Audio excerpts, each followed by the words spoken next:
Good morning, ladies and gentlemen. My name is George Abraham. I'm the CEO of Score Foundation, and I would be hosting today's session and moderating the session.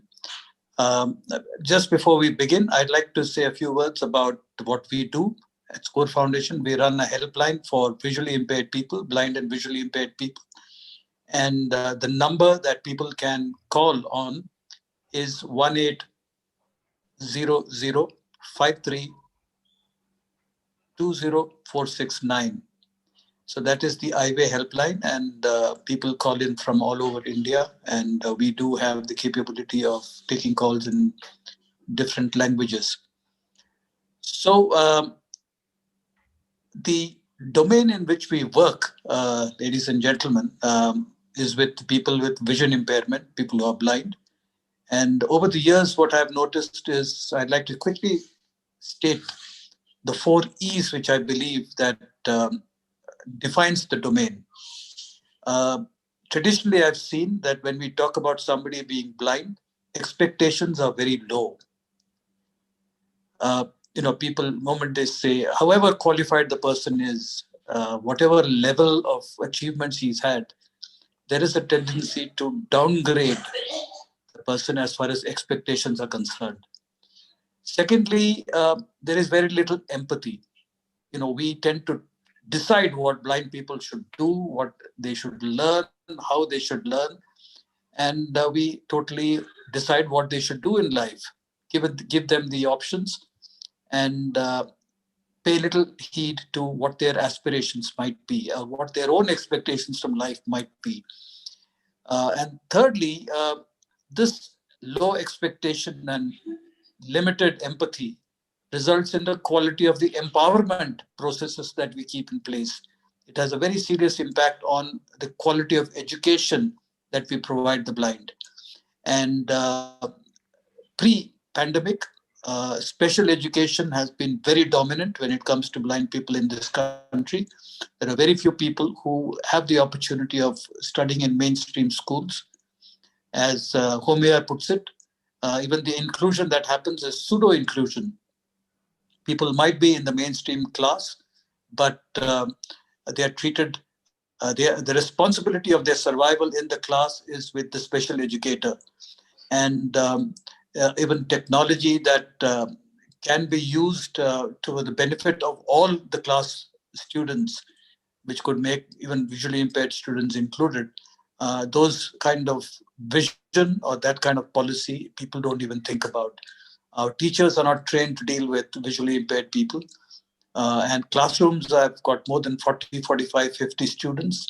It becomes difficult for special attention being provided for people with vision impairment in the class.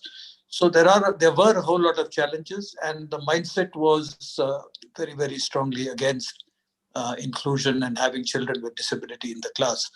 And the 4th E is the ecosystem that we operate in. Very often it is inaccessible, whether it's the textbooks, whether it is the teachers, whether it is the classroom designs, whether it is the kind of devices that are used in schools. Most of it, the sports people play, the extracurricular activities that happen, all this is kind of designed and developed normally without keeping in mind that there are people with vision impairment also in the universe, in the school. So these 4 E's have been kind of scoring very low when it comes to visually impaired people. The 4 E's being expectations, low; empathy, next to no; empowerment, seriously influenced by poor expectations and poor empathy; and then ecosystem is inaccessible. And this has been the problem which blind and visually impaired people have faced. The quality of special education, pardon my saying so, is generally far inferior to what the mainstream education offers. It's highly compromised.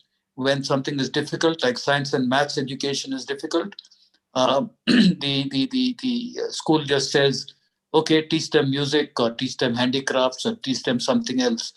And the challenge of teaching maths and science, more often than not, is not taken up by the schools or the teachers.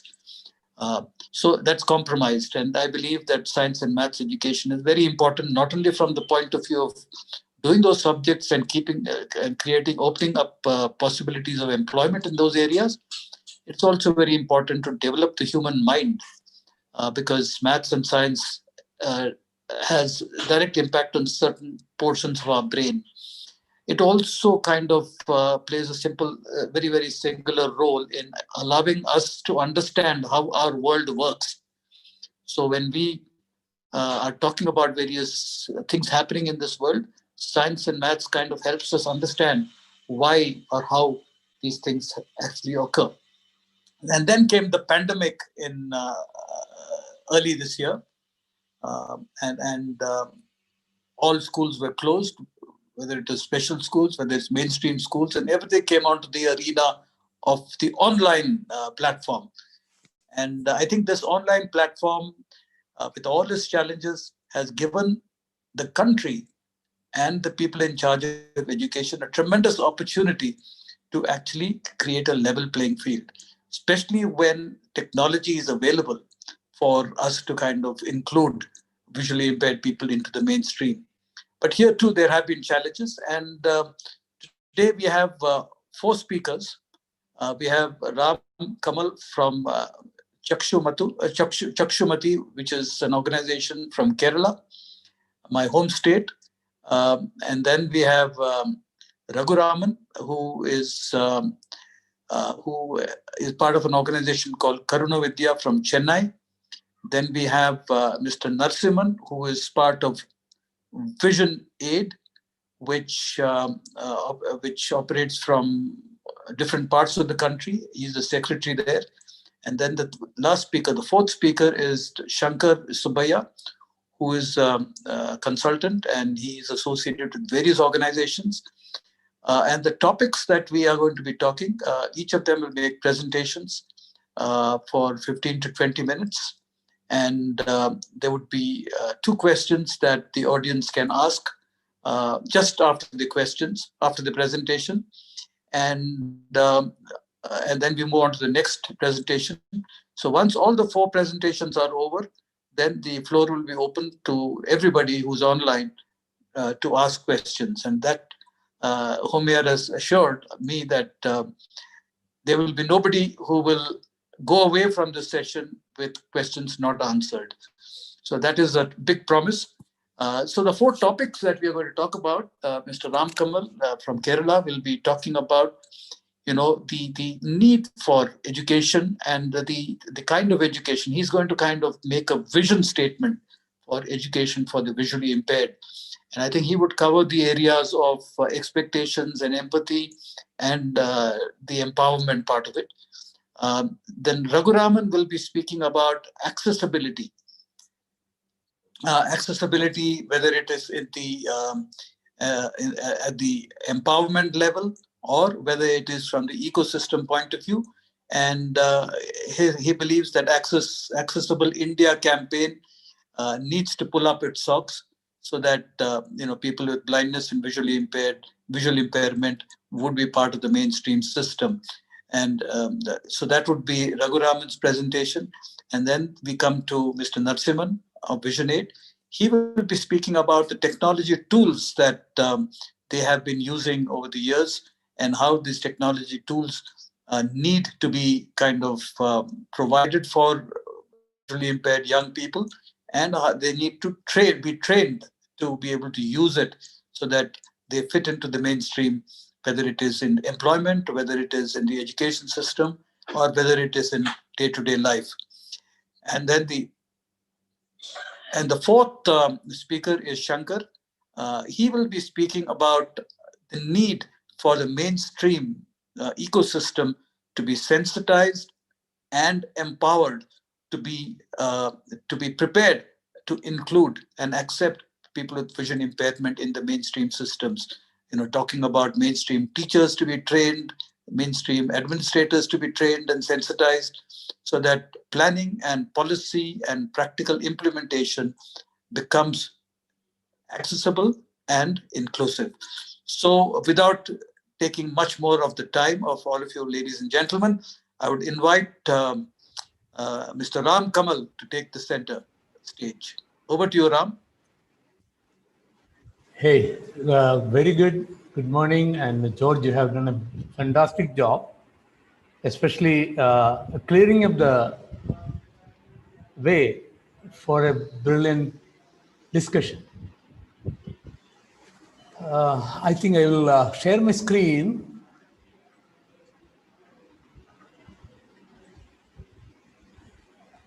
All right.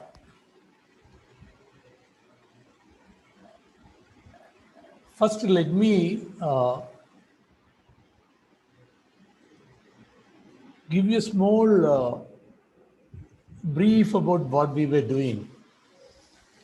I am the founder and managing trustee of an organization called Chakshumati. Chakshumati might be the only organization in the area of blind community which is completely like all the trustees are sighted and is completely from the sighted community side.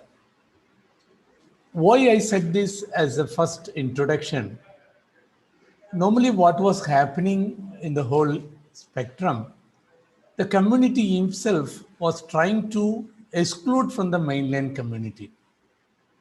So inclusion, we were just talking about inclusion, but inclusions were not happening in the proper manner because of the mindset issues. This pandemic season has given a big chance to the community because adversity to advantage is what we could say. And we were trying to promote technology with the community, but many of the seniors and the education system was allergic to adapting technology and not even allowing technology to come anywhere near to any special schools. And we were really tired trying to propagate technology. During 2011, we understood one major part that a visually impaired can do maths very well than a sighted person. Because the so-called braille, someone who want to use braille, they are playing a mathematical game of placing the dots to make the letters. And second thing, we come across Dr. T.V. Raman of Google, who got a PhD in maths and he was a teacher in maths. So one of our discussions, we decided to launch a program called Eyes Free Science, STEM education, basically bringing science and maths accessible to the community. We were doing every summer 10 days camps in various parts of India. And visually impaired children, we bring them from many schools and places. And we used to understand that they can do STEM education very well. So as the 4E, what George said,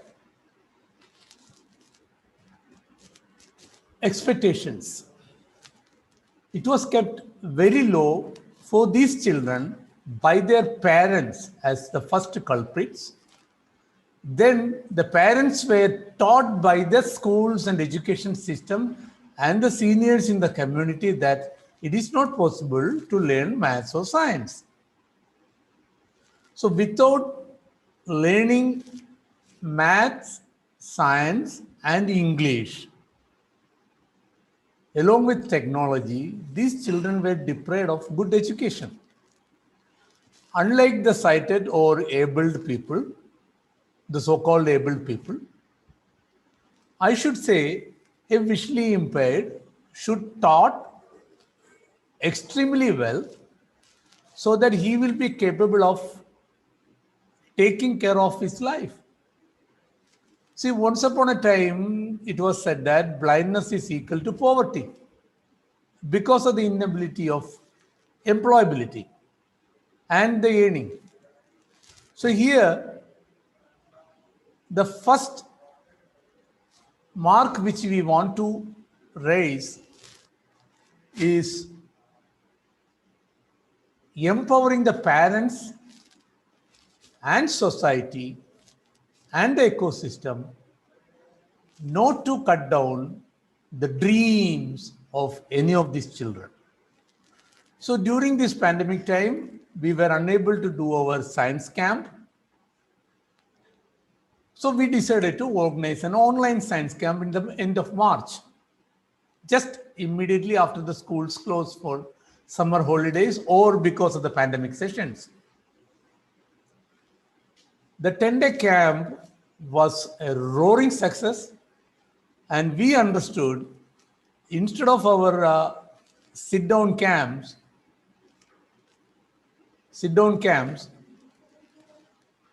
these online camps were 101% accessible to all these children. And they were dynamically participating in the camp also. So all the camp participants requested us to give them more training in technology. So we started a program called Let Us Flatten the Inaccessibility Curve in Education. As I told you, Chakshumati is an ISTU technology center for the print disabled. And our slogan is, it is easy to build stronger children than repair broken men. So we were just working only in the area of students. So this Let Us Flatten the Inaccessibility Curve in Education program had very good takers across the world, not only from India, all across India, including our neighboring countries like Pakistan, Bangladesh, Nepal, Sri Lanka, almost all the African countries, Trinidad, Tobago, Canada, and New Zealand, we had lots of participants. And I should say thanks to Bookshare, because Chakshumati never collect any donations or we don't have any fund. We were working with thousands of volunteers across the world. Bookshare given us a classroom platform in Zoom to organize all these classes. So it happened, and this 60-day program is really made us understand one thing: technology is the backbone for visually impaired to become sighted. Technology is their side. So let me just add a little bit into what George was talking about, the 4 E's. First of all, the discrimination part. We are talking about no discrimination, please, no discrimination, please. But if you look inside, within the community, we ourselves is discriminating us from the mainline. So that part, we need to have a big mentality change, mindset change. There is no alternative to that. Then about inclusion. Whom do we think is going to make us include or make us include into the society? Unless and until we take an extra step to become inclusive, we are never going to be inclusive. Again, here also we are talking about a mindset shift. About equal opportunity. We can only cry for equal opportunity because one thing is proved: all our governments are blind and deaf enough to see the realities. So don't expect anyone to bring equal opportunity to you unless and until you raise the bar and make yourself technically and education-wise qualified to make your opportunity equal with everybody. To do so, we need a full support from parents, because parents are the most ignored people. As soon as a blind child, I should call blind because everybody used to do like very fashionable saying visually impaired, specially abled, all those words, a blind should not be shame enough to say, I am blind, because it is only a medical reason. He will become blind the moment he decide to hide his identity. So the parents, as soon as a blind child born, the hospitals or the neighbors or the people who know, they say that this child will get all support from a special school. So they take them to the blind school or a special school, we call it, because now the special schools, blind schools also not like to call them blind schools. They try to call it special schools. What specialty they are doing? No idea. The kind of coaching we are getting from those schools are far lesser than any normal schools. So the parent is convinced that your child is the responsibility of the government. You don't need to spend anything. You don't need to plan anything. All these things will happen in a special school. So the poor kid, without getting proper education or proper grooming, see, as far as when I concern about Kerala, the children who come out of special schools even don't have any mobility. At least they should teach mobility to them, self-reliance to them. Self-reliance is not the way like wearing dress or walking alone or eating food. Self-reliance is reading books, writing their own examinations, and speaking artfully. That is what we call it, self-realization. Okay, leave it up to that. Now, when it comes to the educating parents should understand this child's life should be designed in a manner understanding the capabilities and attitude of the child and the aptitude of the child. Design it, the child can scale any heights. There is no doubt in that. So educating parents is one of the most important things. Then the technology training from early age. See, the child who are given technology training from the early age become self-reliant and self-capable of taking care of all his or her needs. So making them self-reliant early needs a proper grooming in technology area.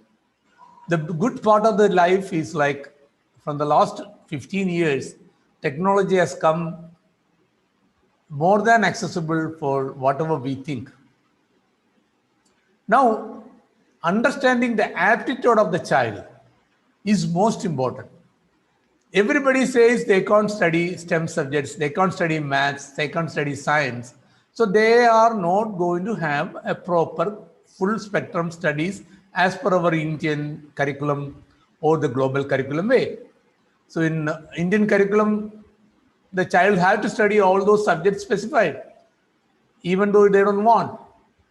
So if you understand the aptitude, we can give them extra hand to develop their skills. So we have children now starting from upper kindergarten, going to school with their own laptop, and the laptop is kept on the teacher's table, and the child is using a Bluetooth keyboard and a headphone. The teacher seeing exactly what the child is doing, the child's progress is meted properly. So there is a good inclusion happening. So aptitude, understanding the aptitude from the very early age is very, very important. And as I told you, design the education and career of a child is also very important. So I will not take much at the moment on the presentation, because if we have chance on the later side, we will have, I will talk more. But I would like to show one small video, 4 minutes, because I think, George, I have time to show a 4.5 minutes video. Yeah, please go ahead. Please go Okay. ahead. Yeah. Okay. So this video is about two people. One is Matthew Abraham, and second is Ashwin from Chennai, because Ashwin is also attending this program, I know that. Both of them come to the technology with the Chakshumati's post, during the COVID time, flattened the inaccessibility curve program. And Matthew is luckily got a good education, studying in a CBSE school till 10th and in another brilliant school for the plus 1 and plus 2.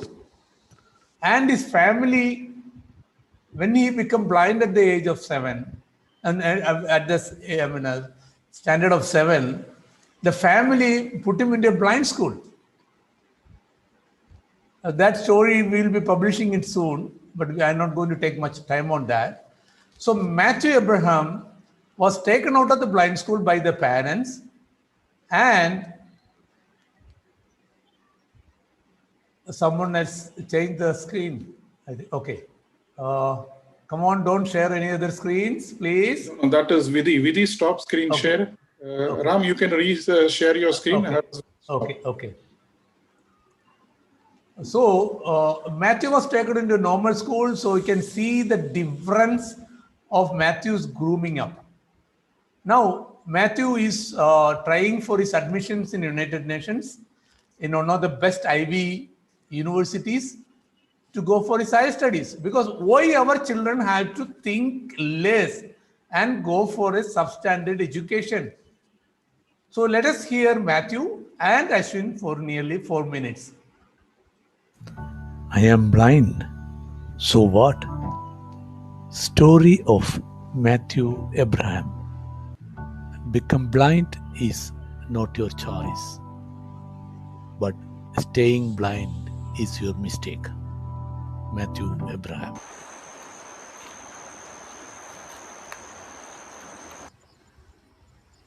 We really require reformations in the Indian system of education. Hopefully, the new national education policy will address all these issues. It is a struggle to study in India for a student with physical difficulties. While the law permits, many Indian universities deny application for persons with disabilities for worthwhile causes. Even today, the mentality of the teachers, the peer group, and even the authorities are based on true sympathy rather than empathetic considerations. As STEM education is a distant dream for visually impaired in India, one major factor that I'm yet to understand is why to deny the admission of an academically eligible candidate on the basis of the inability of a university to produce accessible content as well as infrastructure. Here, the problem will persist until the government stops defining such persons with cosmetic terms such as Divyang and differently abled. These mellifluous and inappropriate terms will create consequential effects so that a notion of a parallel society is created. They are differentiated and isolated alongside the mainline society. We are not different. We are not special. We can understand and experience up to the 99% of any matter with the assistance of our enhanced capacity in visualizing as well as the assistance of modern accessible technology. The difference is that we don't see manually and we experience it through the modern eyes of technology. We write and read in the exact manner as if a normal student, and I really want to know what makes us really different to be called and to be referred as differently abled. Presenting Ashwin Sharan, a 7th standard student from Chennai. Hello everyone, I am Ashwin from Chennai. I am studying in 7th grade in Riksha Montessori School, Alwakpet, affiliated to Cambridge University. I started my education in a Montessori school in Bangalore, and since I started my education in a Montessori school, I was able to take part in various activities as my sighted friends did. I was introduced to technology in grade 5, and now for my day-to-day activities I use my computer to take down notes. I would like to thank my special educators, Miss Shantla, who was in Enable India and now in Vivida Solutions, and Karna Vidhya Chennai for introducing me to technology.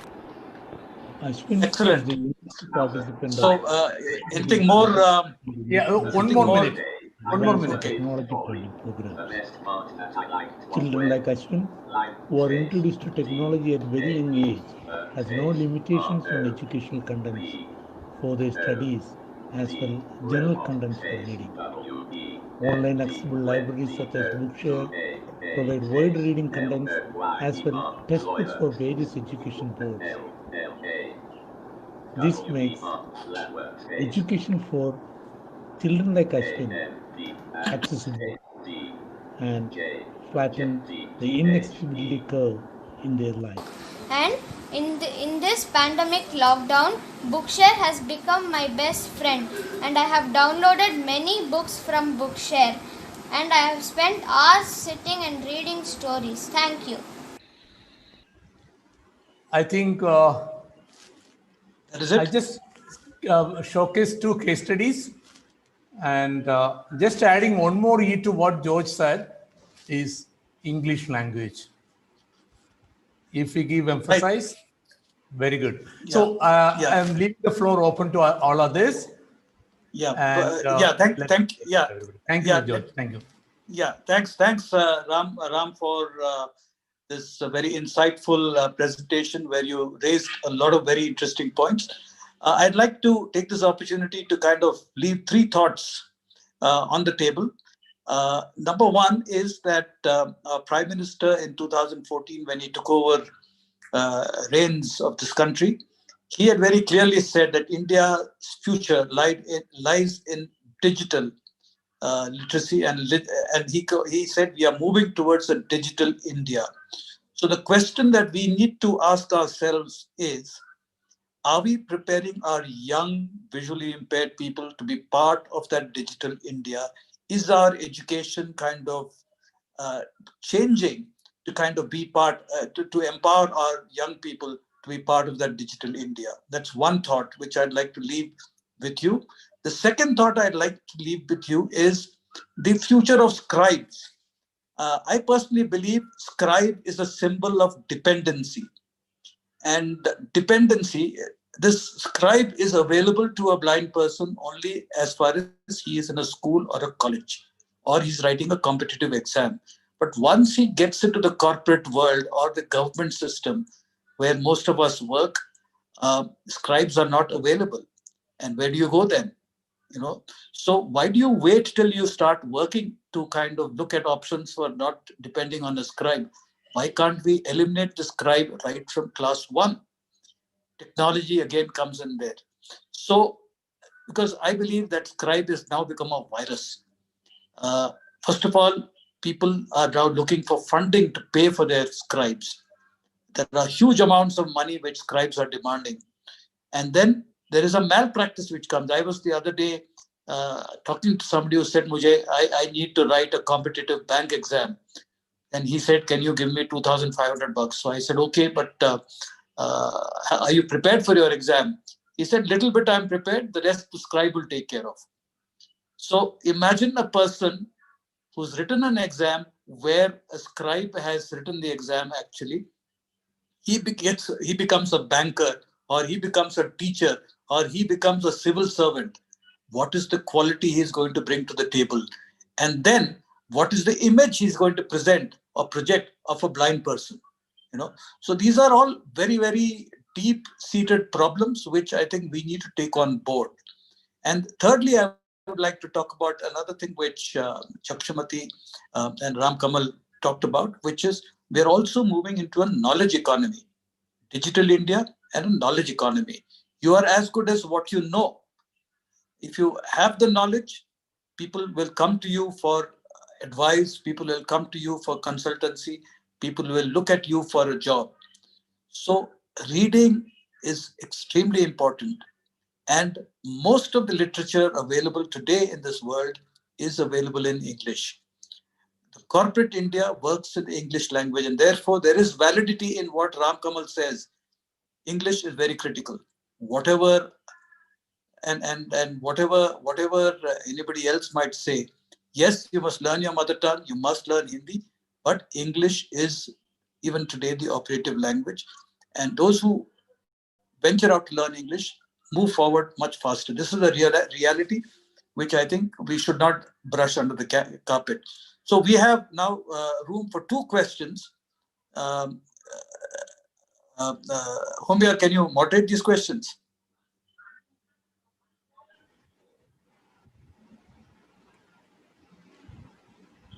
I don't see any hands going up, George. So I think we can We'll carry on. The next speaker and take questions as they come in. Okay. So as I said in the beginning, our next speaker is Mr. Raghuraman from Chennai. Raghuraman is a professor of English at the Madras University, I think Madras Christian College, MCC.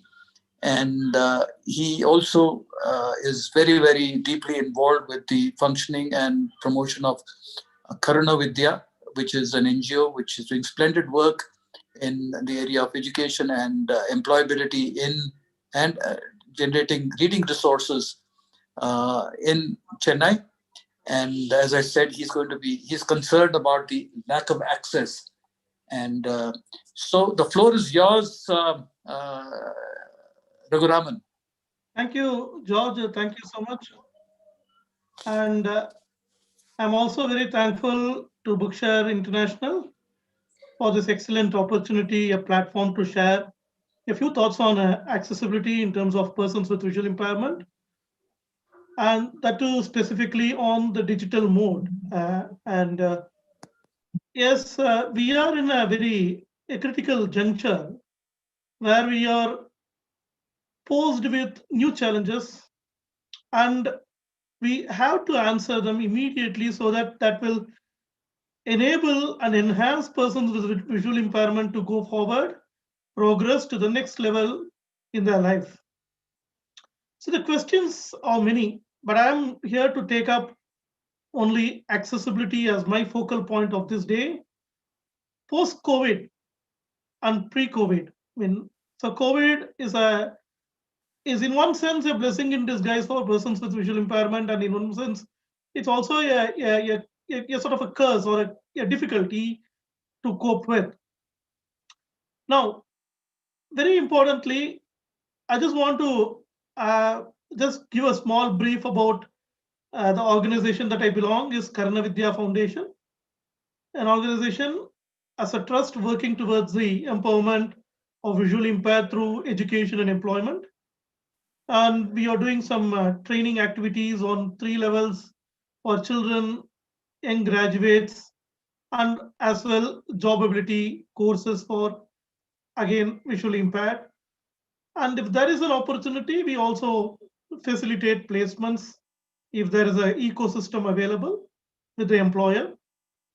And we also make content in accessible format and creating working on campus to career awareness workshops, science and math learning, right? In fact, we have done a workshop and as well a 10-day program with Chakshumati at Kalasalingam University. With this small background, I here entering into my talk on accessibility. This will be very, very brief, and it's just going to be highlighting on very few issues. And accessibility, why it is now very crucial? Because it was there, it is there, and why it is now very important is because visually impaired have realized from this COVID since April that we could see a rise in the population of visually impaired using technology, or at least trying to access technology, or at least trying to know about technology. The number has risen up. and they have just tried to use their way of learning on their own. Since there are some people who are able to connect, they connect with online portals and get trained, or there are some people who are not able to connect. They go through phone calls over con call and learn through mobile itself.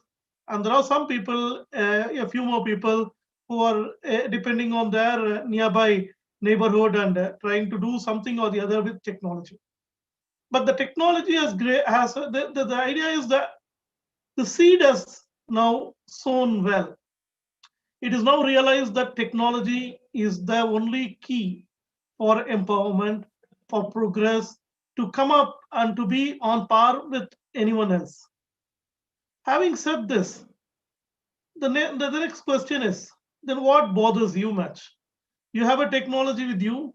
You have the devices there available everywhere. You have online opened up, the net connectivity, everything. So what bothers? So this is available only for a few. In the sense, for visually impaired, it is actually a constraint with many. There's a social constraint, there's a family constraint, there is as well the ecosystem over there. And in fact, as Ram Kamal said, the mind is a barrier. There are many preconceived, predetermined thoughts being already loaded with. So all these are inaccessible, or they are all preventing accessibility for a visually impaired to come up and access technology.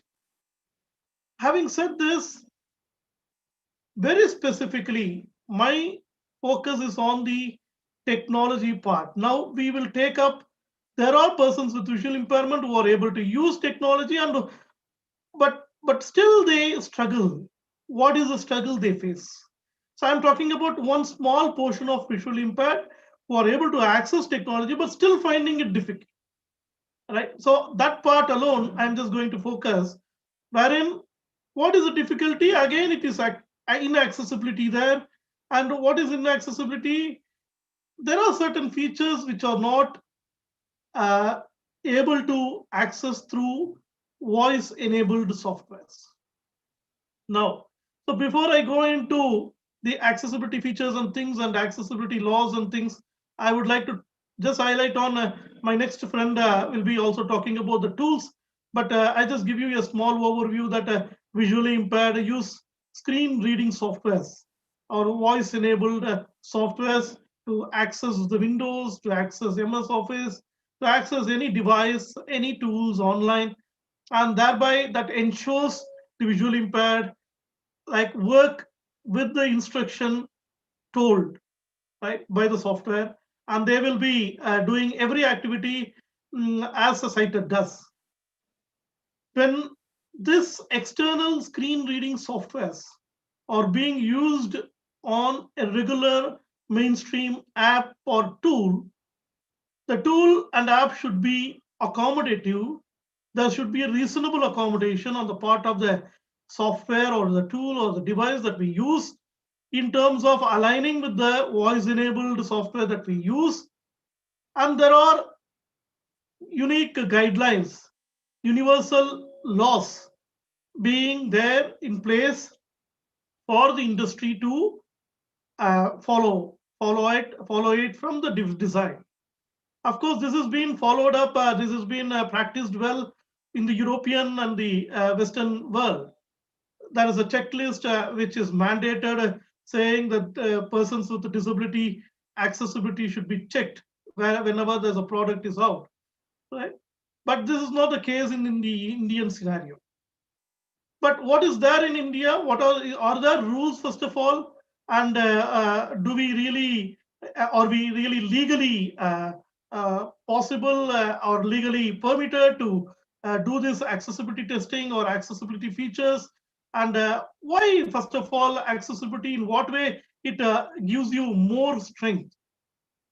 Now, as I told you, accessibility makes the visual impaired or enable the visual impaired to work a task or perform a task effectively and also it gives the best outcome from an individual, right, if it is fully accessible.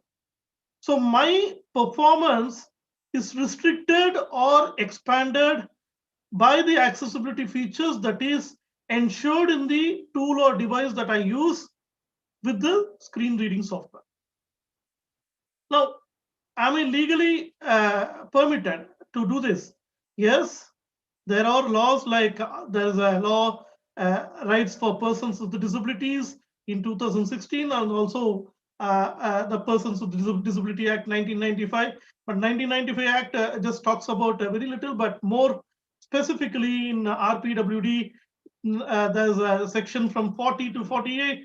We have important clauses that dedicates committed itself for bringing in accessibility for all persons with disabilities. There are 21 persons with disabilities being highlighted, being identified in the recent law, and every single diverse ability, persons with diverse abilities and persons with disabilities should be accommodated is the spirit of the law.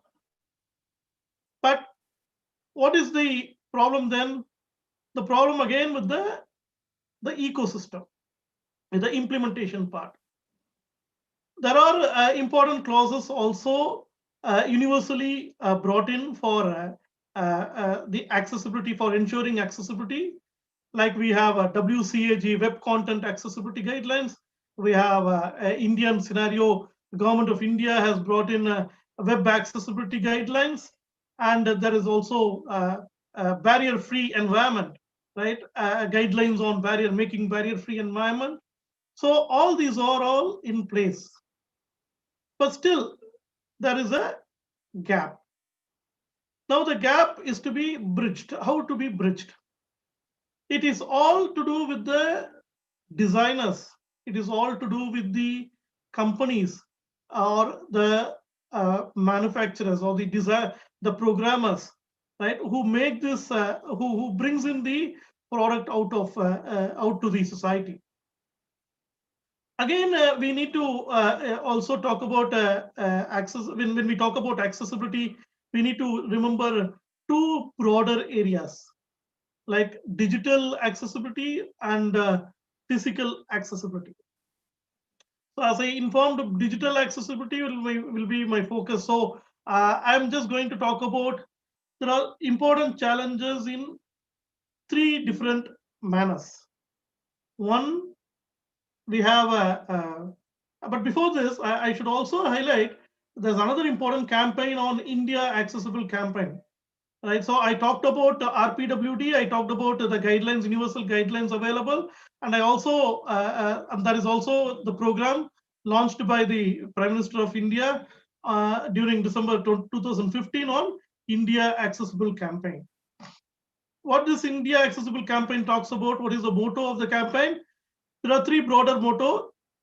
One is on bringing in accessibility in terms of transport, and bringing in accessibility in terms of information and communication technology, and bringing in accessibility in terms of digital modes or websites, right? Web accessibility.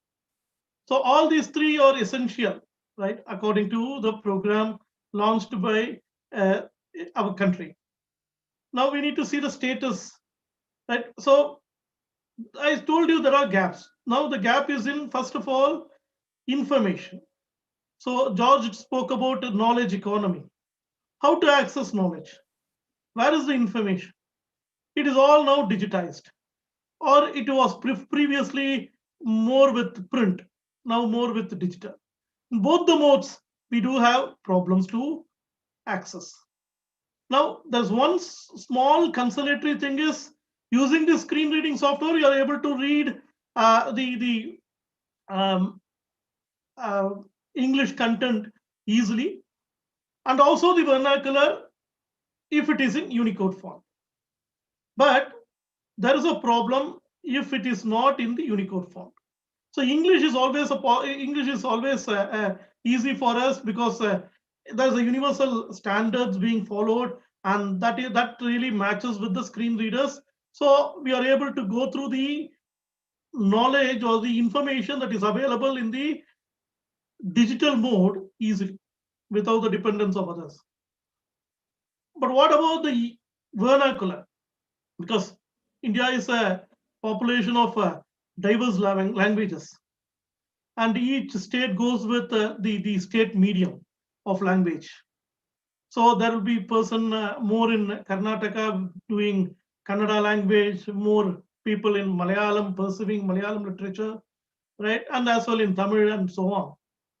We do have a eSpeak software that helps us to read the content, but unfortunately, inaccessibility in e-content comes in place wherein the books are being loaded in PDF, either as PDF images or PDF text with different fonts, diverse fonts, with different structural complications.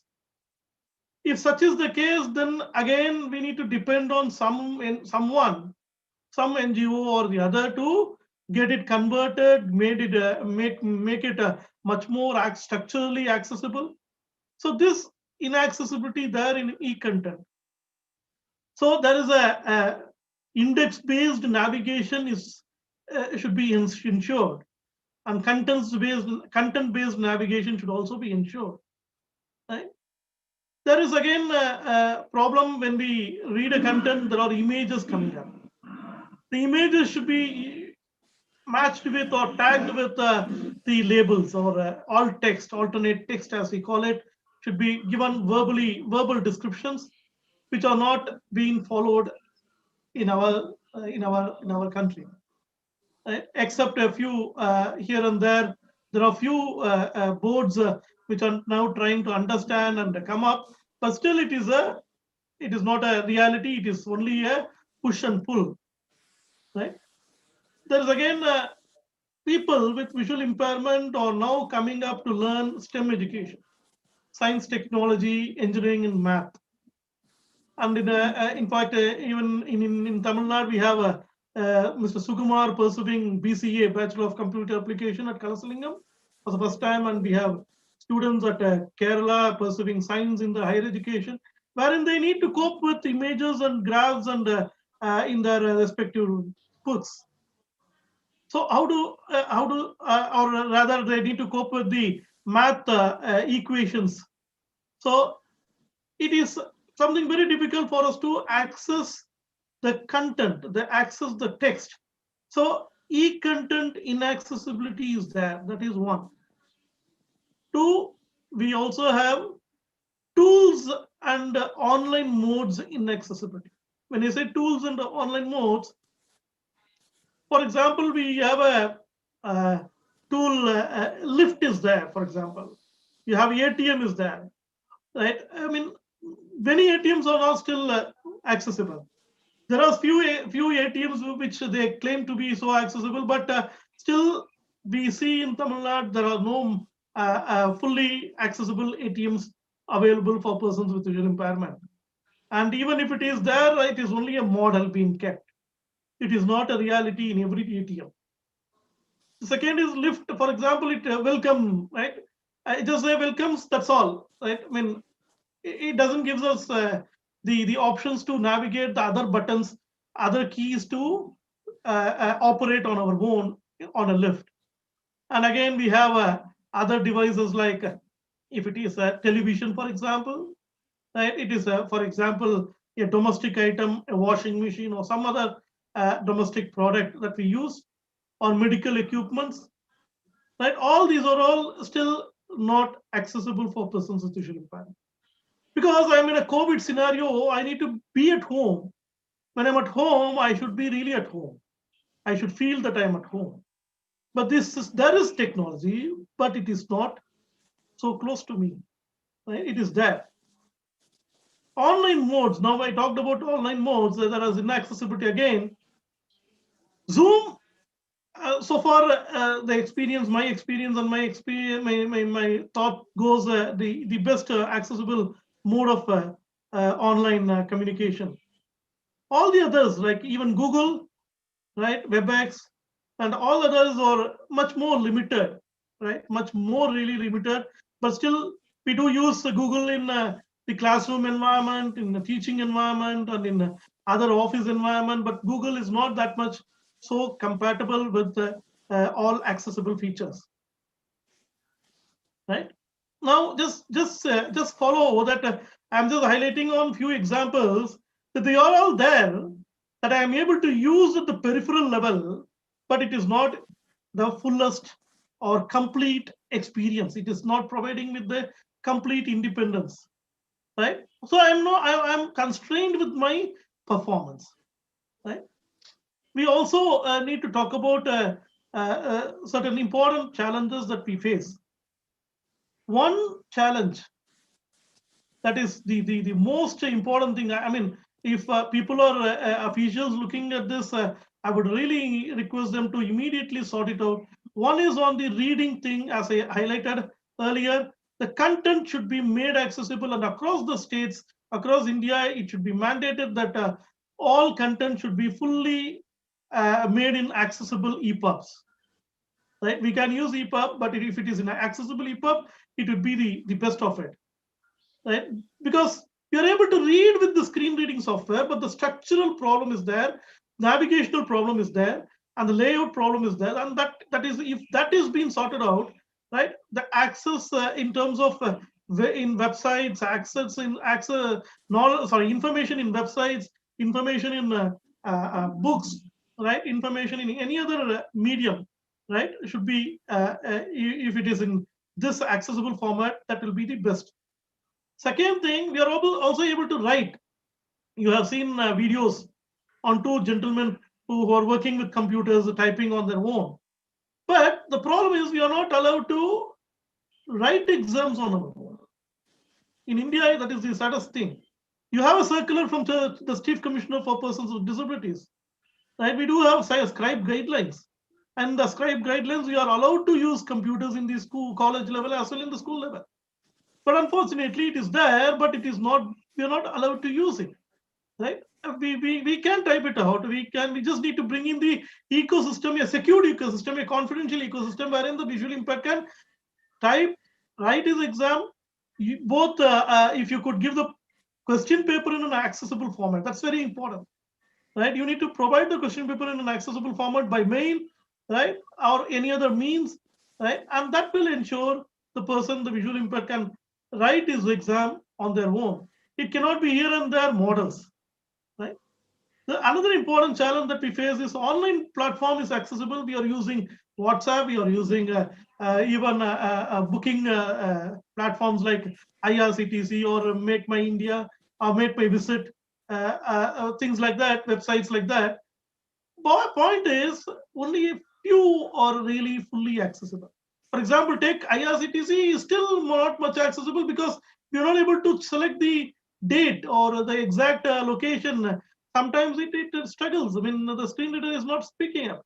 And many websites goes with CAPTCHA, right? The CAPTCHA is the barrier, right? We see Sugamya Pustakalaya, there is an option called, for CAPTCHA, they are using a mechanism called giving two numbers and asking us to calculate and provide a solution for that. That is the CAPTCHA. That is an accessible CAPTCHA, in fact. So why do we need a CAPTCHA with image alone? In Google, they provide you a CAPTCHA through calling. So all these are the inaccessible modes. Again, we do also face a problem in education, especially persons with visual impairment. I'm focusing more in Tamil Nadu, where people are into teaching profession. There are school teachers, there are college teachers who are all teaching online.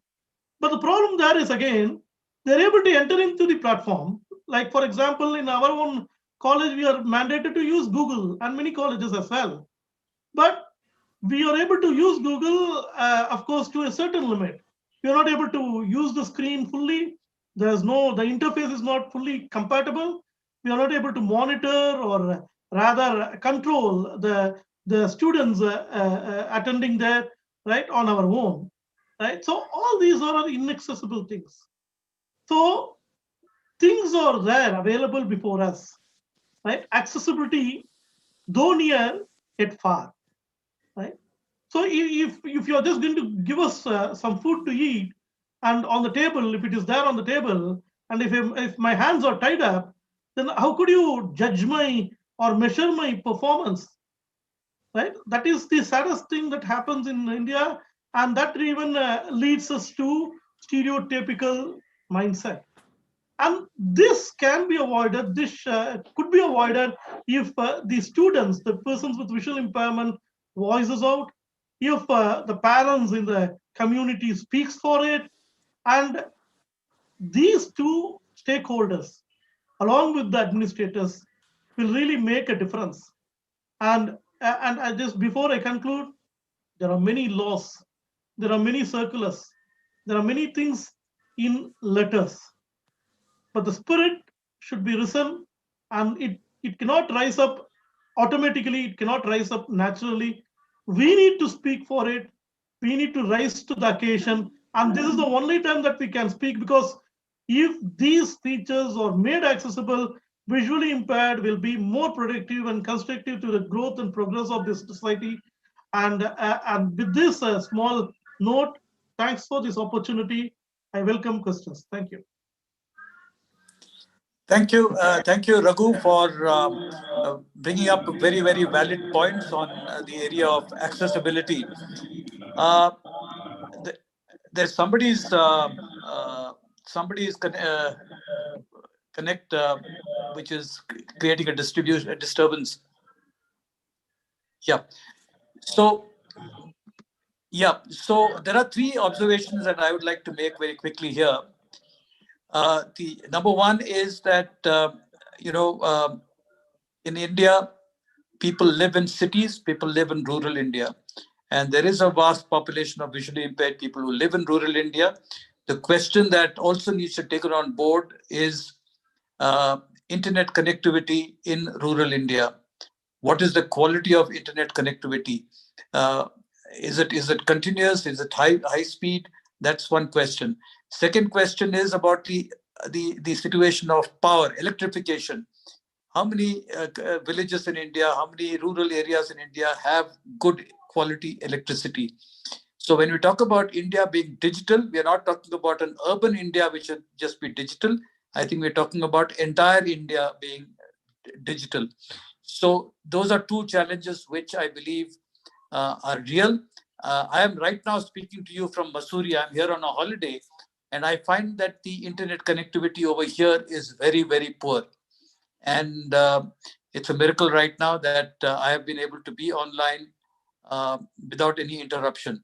So the internet connectivity and electrification, to my mind, are two major challenges which I think moving forward has to be sorted out if India has to be digital, and if visually impaired people have to also participate from across India. Now, the other thing which I think is very important is accessibility is a major issue. And as Raghu put it out, there are several avenues which are available, but the accessibility conversation, unfortunately, is happening in two separate silos. People with disability and the Ministry of Social Justice and Empowerment and the Department of Welfare across the country probably talks about accessible India, but the rest of India does not talk about accessible India. So that is a worrying factor. India is a diverse country, and it's important that accessibility is considered, which not only for people with vision impairment that we need access. I think Malayali going to Uttar Pradesh, he will find a lot of things inaccessible. So accessibility is happening at various levels. I'll give you a small illustration here. A few years ago, there were two conferences happening in India simultaneously at the same date.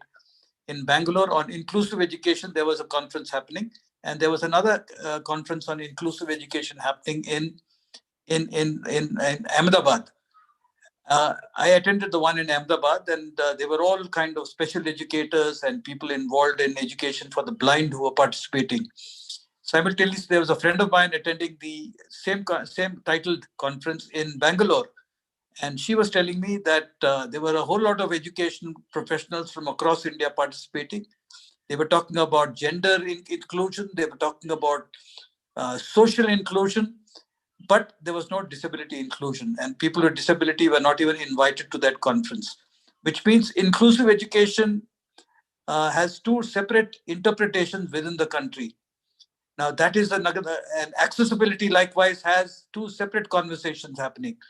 So I think it's important that accessibility becomes a mainstream discussion, not just something which the Prime Minister launches, but it is recognized and driven only by the Ministry of Social Justice and Empowerment and people with disability. So I think that is a huge lacuna right at the start. So I think that is something. These are 3 points I'd like to leave on the table before as we move on to the next speaker, which is Narsimhan from the organization called Vision Aid, and they have been doing a lot of work in the area of technology training, and they believe that the tools have been made available for people with disability, and people with disability need to be empowered before they can actually use it and become effective members of the community. So, Mr. Narsimhan, the floor is all yours. Thank you, sir. Thank you for the brief introduction. Good morning, everybody. I am Narsimhan. You need to come a little closer to the mic. You're a little faint. Come a little closer. Is it better now? Slightly. If you can improve it a little more. Now? Yes, better. Oh, thank you, sir. Sorry about that. Thank you. Yeah. I am Narsimhan. I think we can be a little more louder. Okay, I am Narsimhan, Secretary of Vision Aid. I am based in Chennai. Hope each of you had an enjoyable Diwali celebration with your family and friends. I am thankful to the hosts and the co-hosts of this webinar series to give an opportunity for Vision Aid to showcase very briefly the profile of the activities we undertake. As advised by the host, I will focus my talk on the execution of the online training programs which we are engaged in the COVID times. I request those of you who are interested to learn more about Vision Aid activities to contact me directly, and we can have a much more elaborate discussion on the queries you will have. I will now start my presentation.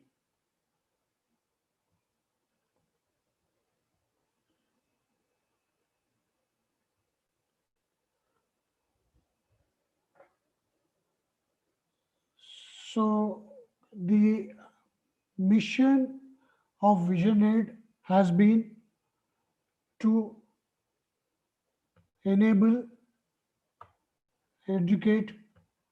One second, I'm having a problem with. Okay.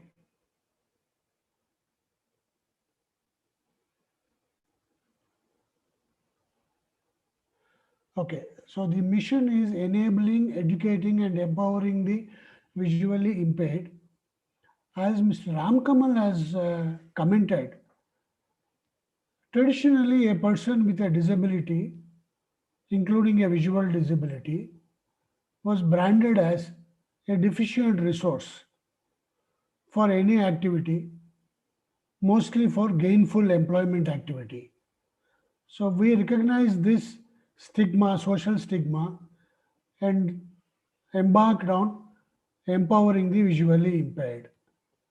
All our activities are based on these three pillars of enabling, educating, and empowering. Empowering also includes providing placement guidance so that they also achieve financial independency to take on their lives in a much better way. This is the model of Vision Aid. We have as many as 16 elements of activities. But in order to focus on the topic on the agenda, I will skip this and maybe we can share it at a later opportunity. Now, what happened in end of March, beginning of April this year was the onset of COVID-19. So our regulations insisted that social distancing has to be followed to prevent the spread of virus, and the traditional classroom model could not be continued. And there was only an option of remote learning. Now, remote learning wanted a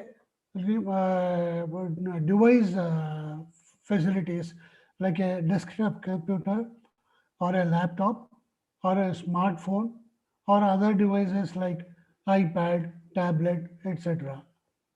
But what we realized was many of the majority of the visually impaired community belong to the lower strata of the society, and there was no affordability. So this gave us a thought to approach the corporate India to include in their CSR portfolio the distribution or funding of the accessible devices for the benefit of a visually impaired person. We have been successful in couple of corporates funding through their CSR portfolio the purchase of digital magnifiers, smartphones, etc. And another very handicap which we faced during this COVID was, as Mr. Abraham was saying, a very poor infrastructure in the form of electricity, poor signal of mobile connectivity, and internet connectivity. However, we were determined to overcome the problems and were able to continue with our training programs on an online mode by using the Zoom application. So the software tools mainly are the screen reader in the form of a very good user-friendly software which is very compatible with Windows, Mac, Android phones, and iOS. JAWS is another good application with Windows. Non-visual desktop access is an open source application and is accessible to everybody. We also have created a program, a training program on mobile applications where the smartphone usage makes it so much comfortable for a visually impaired person to carry out routine activities like identifying currency, reading a text,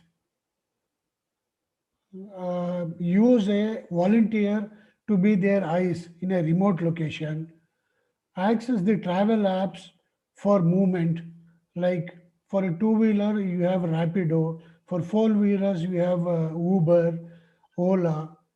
Not only that, we also have included the various usages and application features of the various payment gateways, which has taken a lot of importance in the digital economy that has been envisaged. And some of the flagship online training programs which we conduct are spoken English. So Mr. Ramkamal has stressed the need for spoken English being the very critical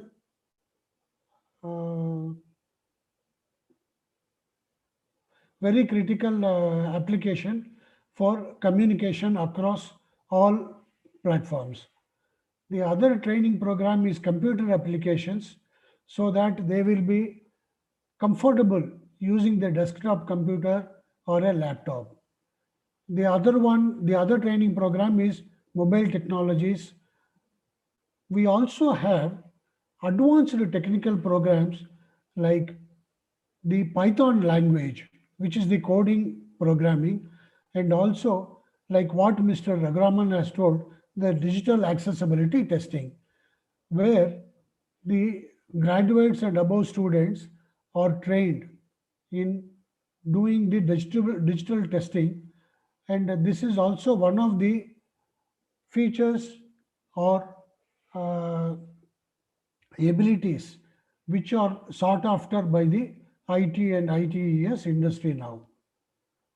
We also realized that in view of the vernacular medium of the language which the students have undergone in their education up to graduation level, they are not comfortable with the other soft skills like preparation of a resume, presenting themselves for an interview, the body language.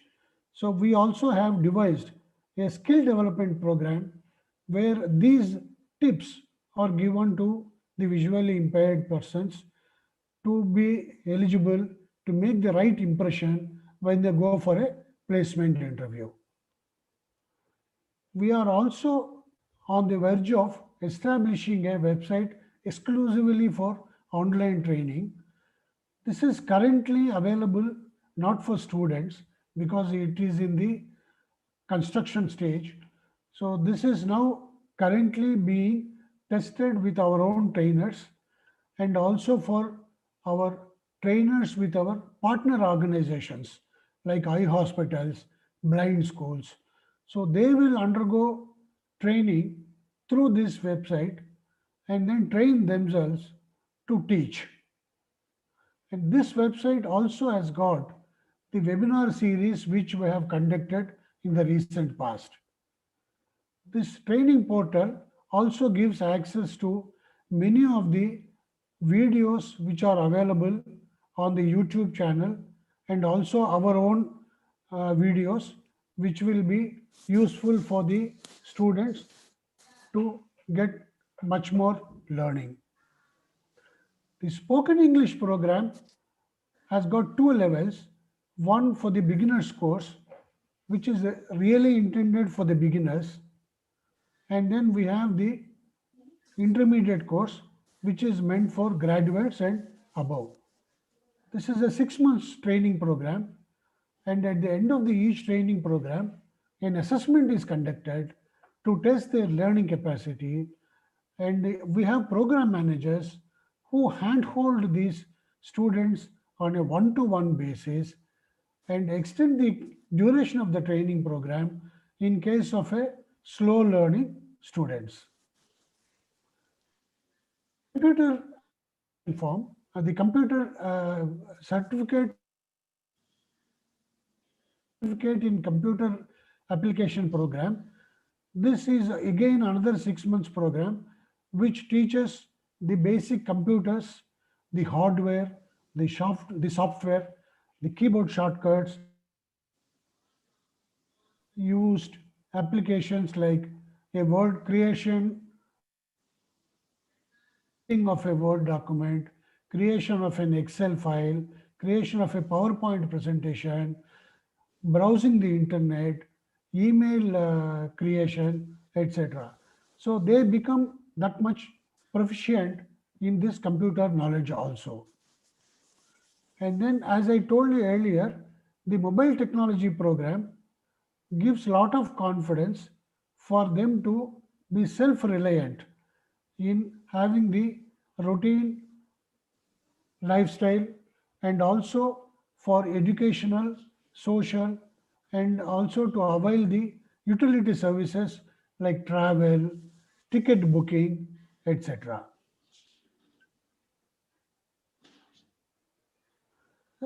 The specialized advanced training online program is for a 6 months period where a coding language of Python is taught. This is mentored by volunteers in India and also from the US. This is another training program which is very essential for being industry prepared. And this is also another very placement oriented program called digital accessibility testing. We have trained about 35 students in the current year, and out of that, couple of them have already got into the IT industry, the well established IT industries like Intel, Microsoft, and also the tier 2 companies on engaged in ITES services. We also have this soft skills training program, which is a 3-month training program, which will give the students the conversational English, writing, professional etiquette, resume preparation, and other things. So I will conclude with this brief introduction about our activities. We are available to be contacted in any of these mediums, like through our website or through my personal direct email ID, vln@visionaid.org.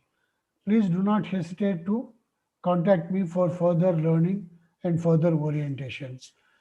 We also appeal for your engagement and volunteering services so that we jointly create an impact for this community. Thank you once again for this opportunity. Thank you so much, Mr. Narasimhan, for your comprehensive, compact, and high impact talk. You meaning it, you revealed a lot of very, very interesting initiatives that Vision Aid has taken, and I think a lot of it is kind of replicable and needs to be kind of replicated in other parts of the country. There are, I think, after hearing the three speakers so far, I think I'd like to kind of make a couple of comments here. One thing is very clear: there is tremendous and a real potential for total inclusion. It is no longer a myth or a dream. I think with technology and with the kind of initiatives that we've heard this morning, and now afternoon, I think there is definitely scope for total inclusion. And I think the second point I'd make is the planning that our country takes up, whether it is the Niti Aayog or the ministries involved, the government involved, both at the center and the state, I think needs to include and recognize this potential in their planning for the country. Because I think a strong India is strong in the real sense of the word only when the last man standing is also economically and socially leading a life of independence and dignity. So I think the planning process needs to kind of take this on board, because the potential is there, the possibilities are there, the tools are there. And I think the country needs to kind of embrace this and recognize this. And I think part of our responsibility in this platform is to actually work towards a campaign where the government of India and the planners and the people who drive the policies for the country understand this, recognize this as a reality, so that India becomes truly inclusive. It's not only education; it's also about inclusion. One of the things which I've realized over the last several years is I've had several friends in the corporate world who are in the human resource space, and many of them have actually expressed interest in hiring people with vision impairment. But the main challenge is that most people who come for interviews are not employable. There are very few people who are actually employable in the true sense of the word. Many people get jobs in a very, very limited space, and the future in terms of their growth is very limited. And there are some people, of course, who have got into corporate India and are done extremely well. But I think the point I'd like to make here is that there is a real need to critically look at the quality of education that our schools offer our blind children. Are they kind of providing them with the right kind of content? Are they kind of providing them with the right kind of skills?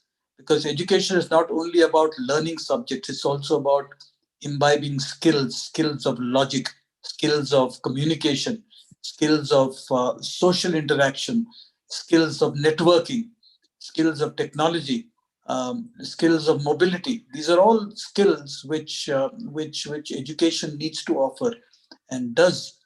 Skills of independence. Are these skills being imparted to the young blind child?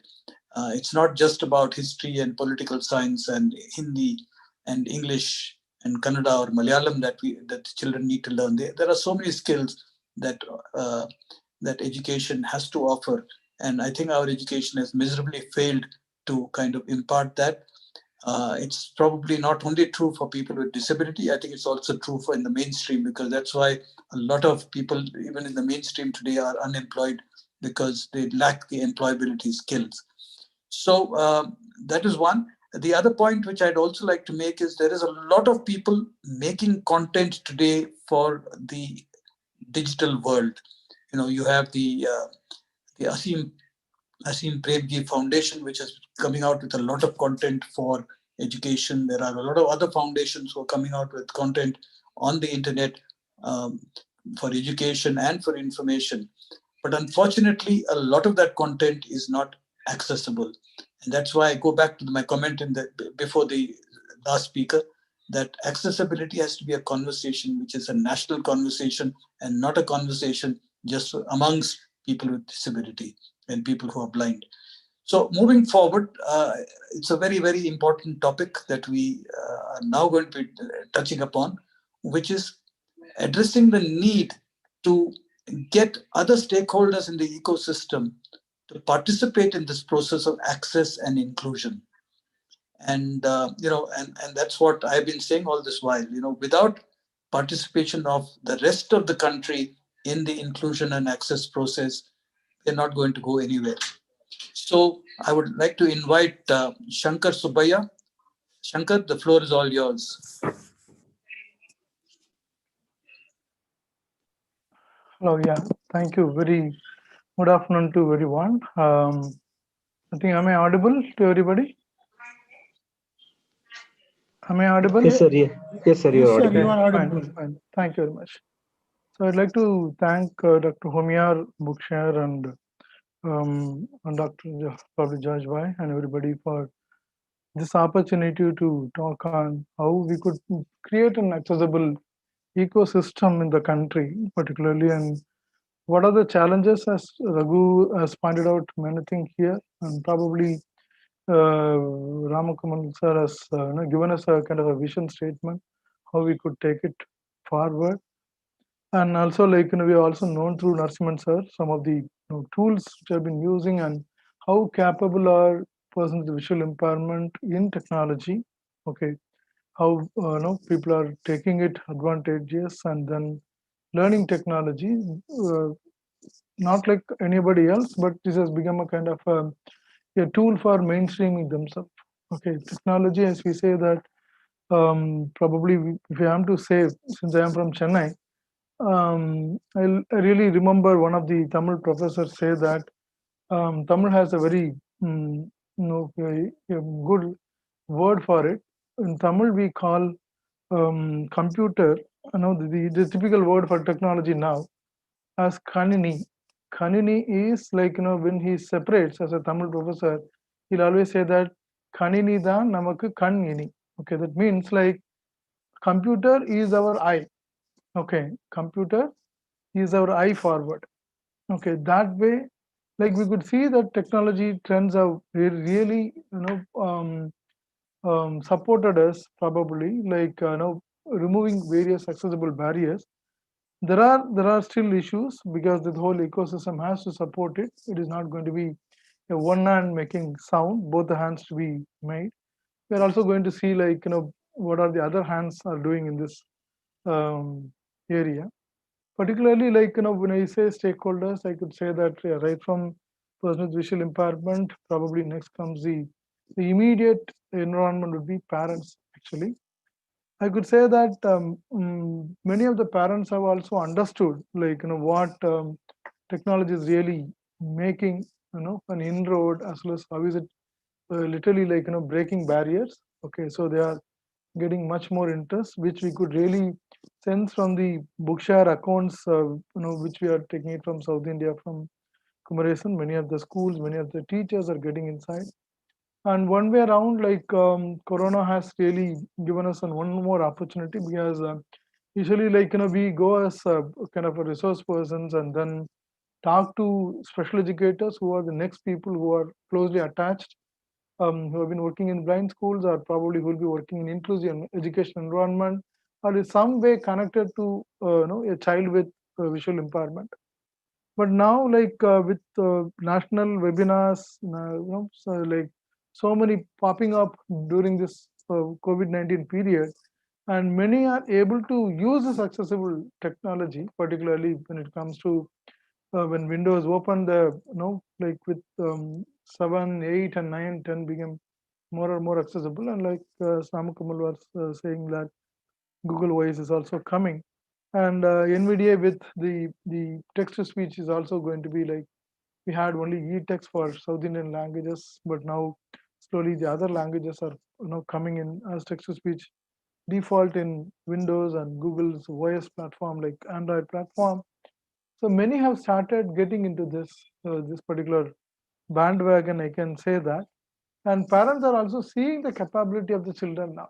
Okay, I believe like one of my co-speakers, Raghu, must have spoken about Karna Vidhya Foundation. We are doing particularly technology-based empowerment, as Narasimhan sir is doing at the other end for higher education and more students. Here we are trying to take it from the school education side itself, and I'm very happy to see, one of our student, I think Deepak Balaji is here, who is attending online classes, particularly on science. Okay, and every Sunday we have a friend taking classes from US, and initially we know that technology is not that affordable, so we even went through like children just ringing through a toll-free number, and then to a feature phone or number phone, which a parent can afford, and they could connect to the eminent scientist, and they'll be able to ask questions. They'll be able to ask, how talk to them, and do some home-based science learning, because that was one thing I found even from special educators as well as the other teachers, mainstream teachers, that STEM education was not that given priority to schools, particularly children with visual impairment. That's where they are struggling, and they do not know what even the existing tools like a screen reader can support them in STEM education.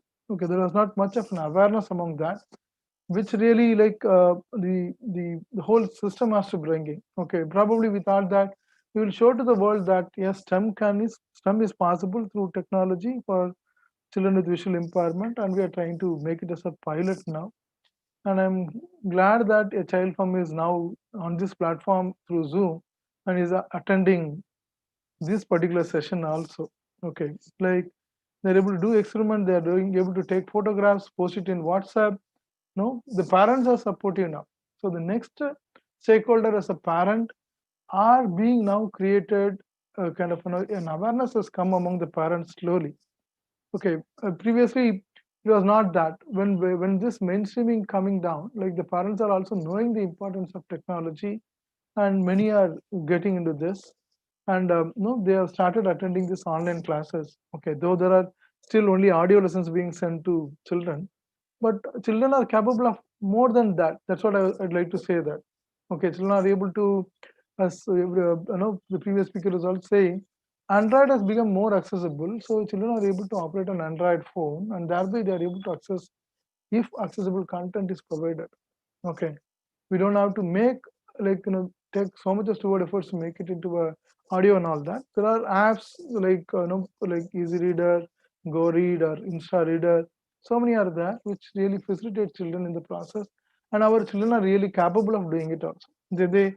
They spark like that, and then take that ignition so easily forward. That's how I'm able to see it in every Sunday classes. I felt like this is happening in Chennai, but why can't we take it to a tier 2 city also? Okay, but I'm able to do it even in tier 2 city, and the children are really not even there in a tier 2 city like Coimbatore, but they are in their native places. They're all in villages. Fortunately, like Jajwa as I was saying, like internet connectivity is not there. Fortunately, there are few locations where I think like internet is supporting them.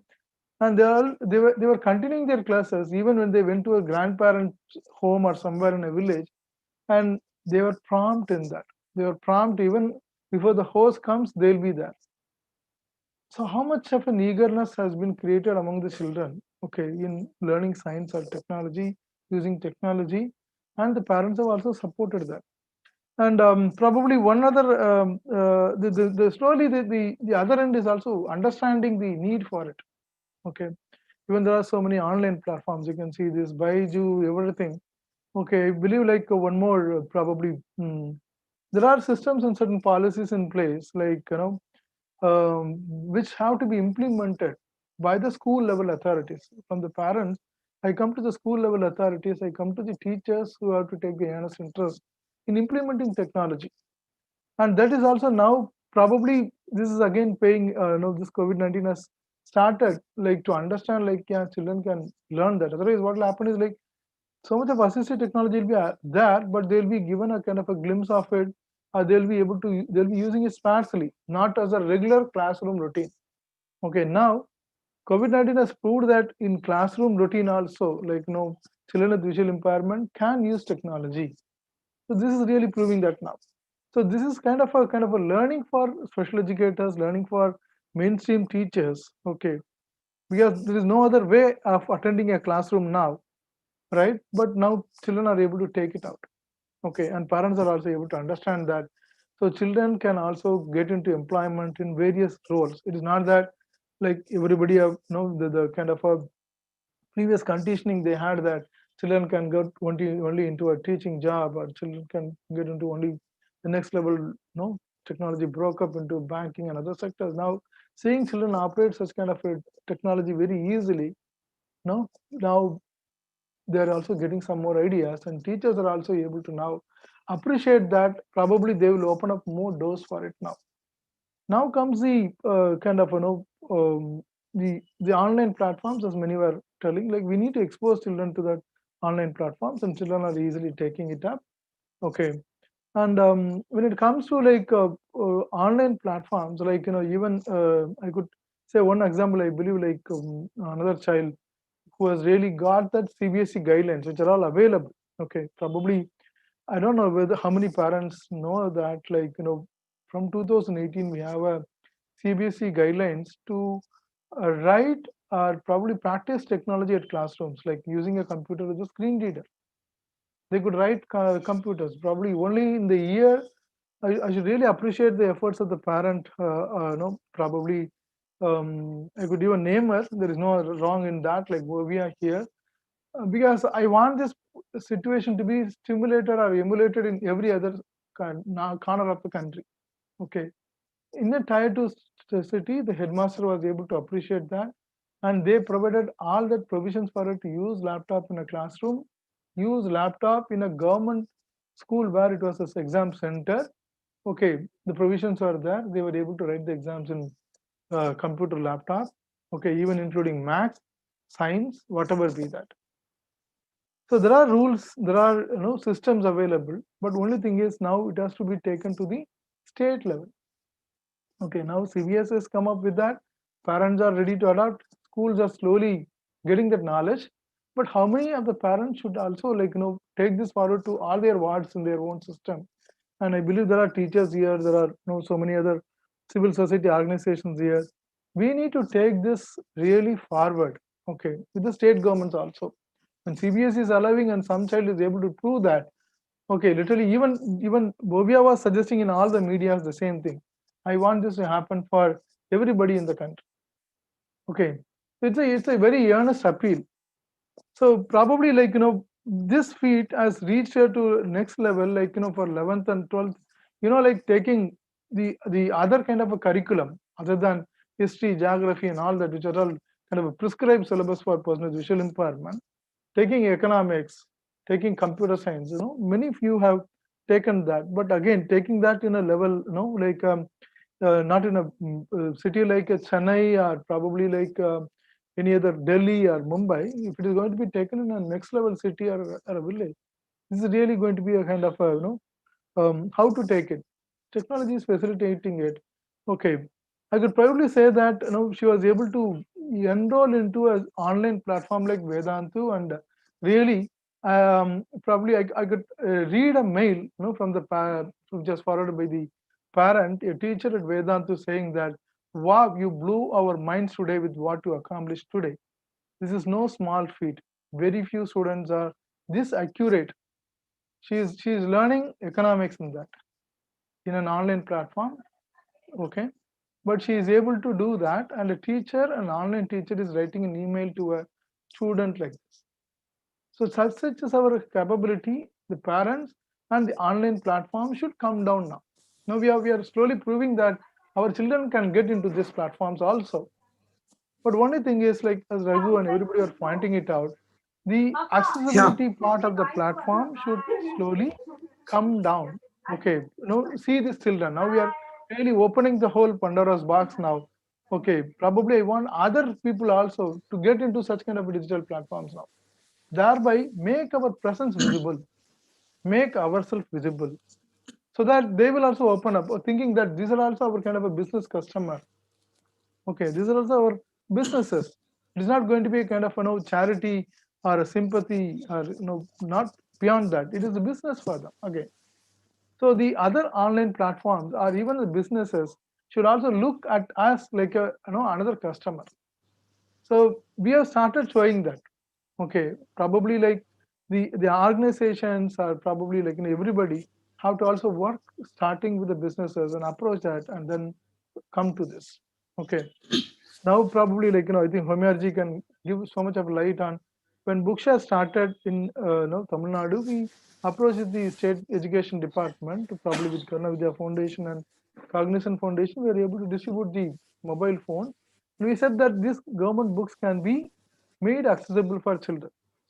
There was a huge cry like no, this cannot be possible and all that, but we were able to make an inroad. Okay, we were able to make both in like schools were blind as well as in inclusive education schools. Now this has taken almost 2 to 3 years for us to constantly make the government understand that this need, and COVID-19 really helped us in that. I'll say all these are positive impacts of COVID-19. Okay, like probably it gives us more resilience also, like how to fight against a kind of a natural barrier also, right? So now the government has passed an order in the assembly to convert all the government textbooks, okay, into an accessible format, which have been like really, because if we have not taken that particular step 2 to 3 years before, and we are not literally followed up with the government. And I should also appreciate the efforts from the community of teachers, okay, who are all the visual impairments in Tamil Nadu. The other way also, we took the other way also legally. They would be writing petitions, they'll be following up with other ends and all that, so that we made the effort from all the rounds. Okay, one way we are showing that the children are capable of doing it. The other way we are also trying to force them that this is legally, it should be given. It is not that we are asking something from you, it is legally, it should be given. It's a right. It's not that you are going to do something extra for us. Now, when all these are coming, it's a kind of a circumferential influence happening. Now, the government teachers, I could see a visible thing, like visibly, probably I could show you even that also, like teachers, government teachers at district instructional and education training institutions, they are learning accessibility, how to make digitally accessible books. Okay, and they have started working initially on a pilot of 60 books. Okay, 60 books.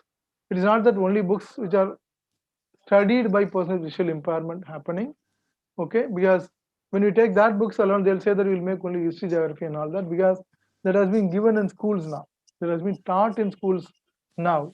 Okay, both that schools for blind as well as in inclusive education, children with low vision and totally blind are taken streams like economy and other streams also. Okay, so we made that we should make all the 60 books should be as every book of a particular standard. So now science, maths, every kind of a book, a maths teacher is learning how to make a book accessible in maths. He is learning like equation editor which is available in MS Word. He's typing it out, he is taking it whether it is accessible. No, probably we are supporting them from the accessibility point of view. You should thank Bookshare for that, for probably like Kumaresan, who is our South India consultant. So he is guiding them, and we are trying to make it like, even these are some baby steps, right? The government has come out. Now we have to guide them. We have to work with them. We have to coordinate with them. So literally, I should thank the SCRT and the Commissioner for Personal Disabilities here.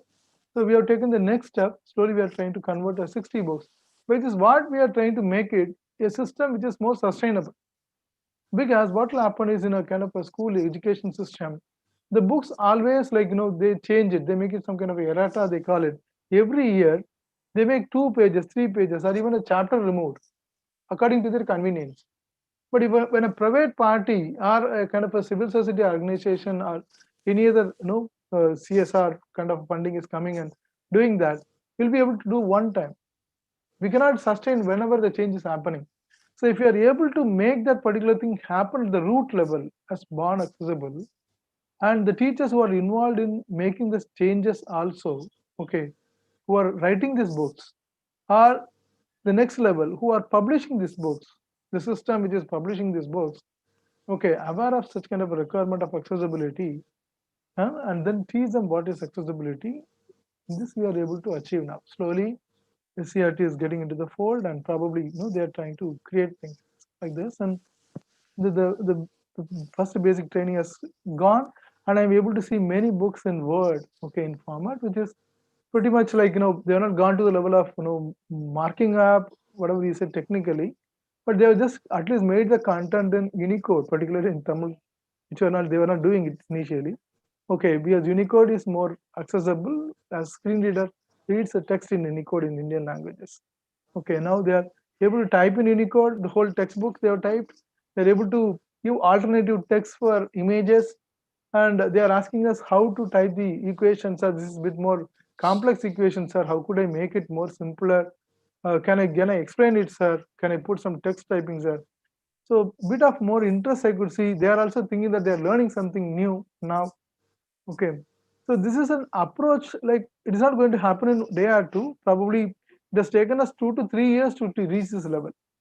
Okay, the next year, and probably like in few days we are also, the government is bit in Tamil Nadu. I can say that we are able to slowly make a progress. I cannot say that it is 100% in all the aspects. Okay, but slowly we are able to, if you slowly approach the government in a way that they will start thinking on this, literally they are making some progress. I will say that in the around 5,000 and more mobile phones are going to be given for person with visual impairment. And when said that corona has really affected people who are working as vendors, who are there are so many people who have finished education but not got into employment. Okay, they are all MPhil, so many education they are done, but unfortunately the vacancy is available, okay, are so less, like they are not able to get into the job.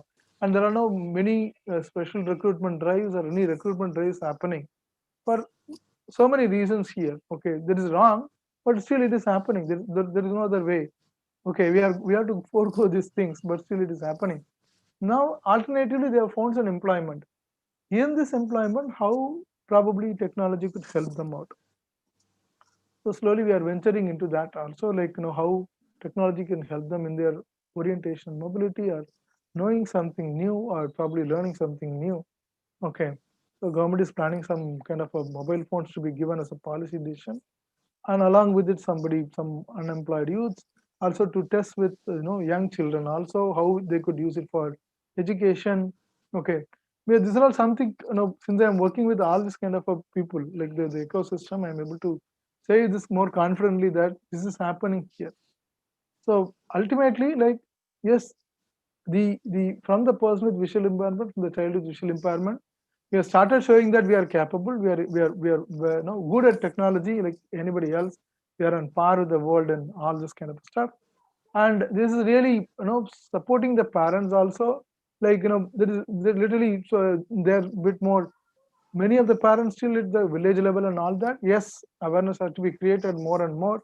Probably I believe that those in this forum will take it up, more into this, the other groups which are not yet reached. Okay, so you have to talk a lot, like on this.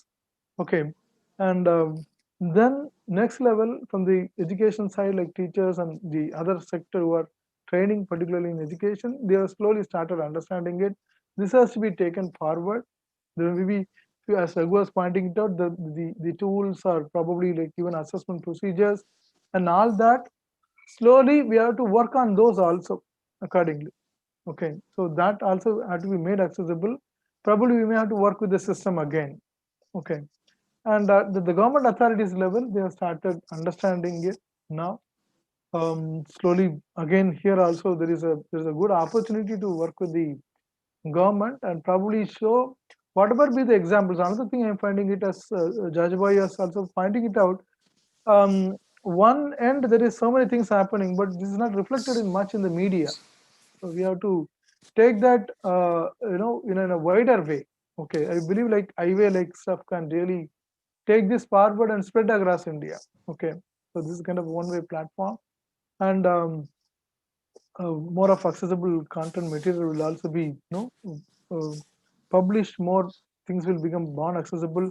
I could say that there are so many tutors available. Like there are so many webinars which are being conducted. People have taken various streams. So I'd like to just give a glimpse of it.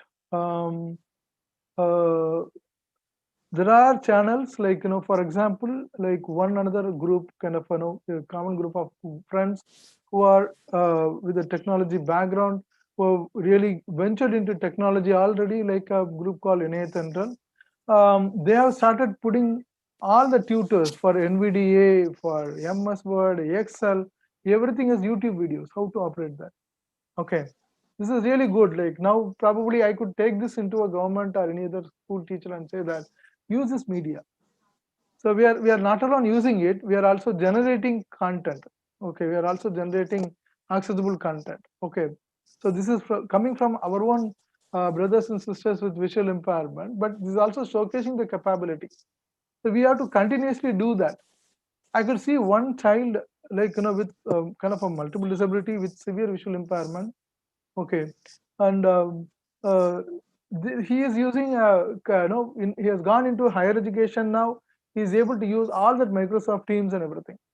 Okay, so the college was also like sensitized on that, the higher education college, and slowly like we are subscribing something which is accessible, and the college is also heeding words to that. They are also hearing it now. The mainstream college is hearing it. So we need to allow our children to take various streams also. So that will also be really good. And one child, many have gone into YouTube now. They have created their own channels. Okay, a child learned NVDA in 1 month, and now she has created. She is very fond of Hindi, so from Tamil Nadu. She has created a Hindi teaching tutor using NVDA.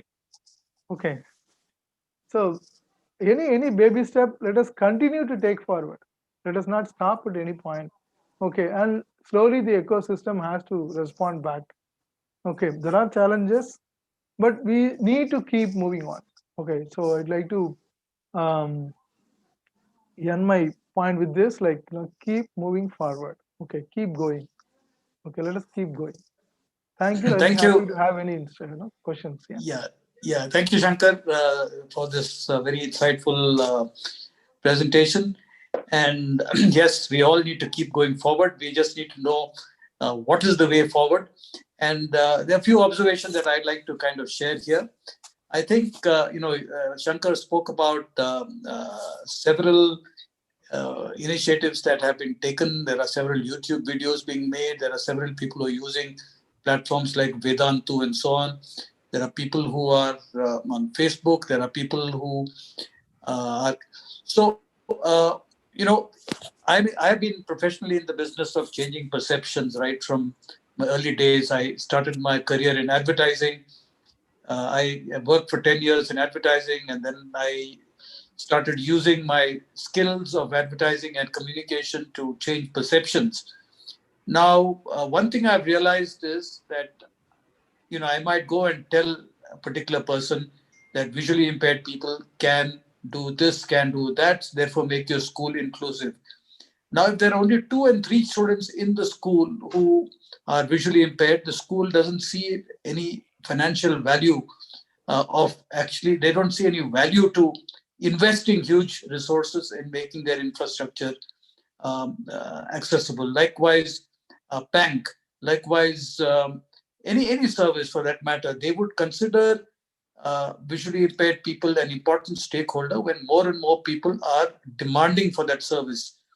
And that is why I think, education becomes more and more critical because, we become part of the market. People out of goodwill might, create an additional feature or whatever. But if things have to be born accessible, I think people have to see the demand for it.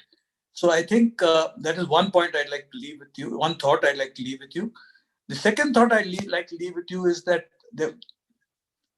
we have 4 speakers today, one from Kerala and 3 from Tamil Nadu. And all 3 of them are doing outstanding work in their own little areas.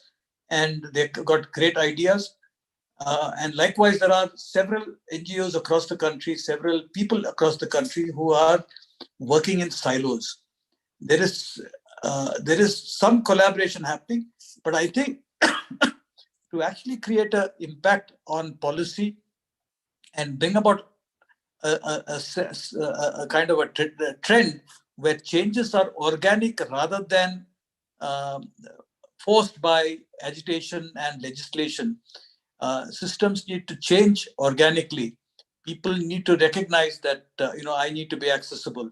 So for that, I think more and more people need to collaborate, and the voice of people with disability, the voice of solutions being projected, the voice for need being established, all that needs to be at a much bigger scale across the country.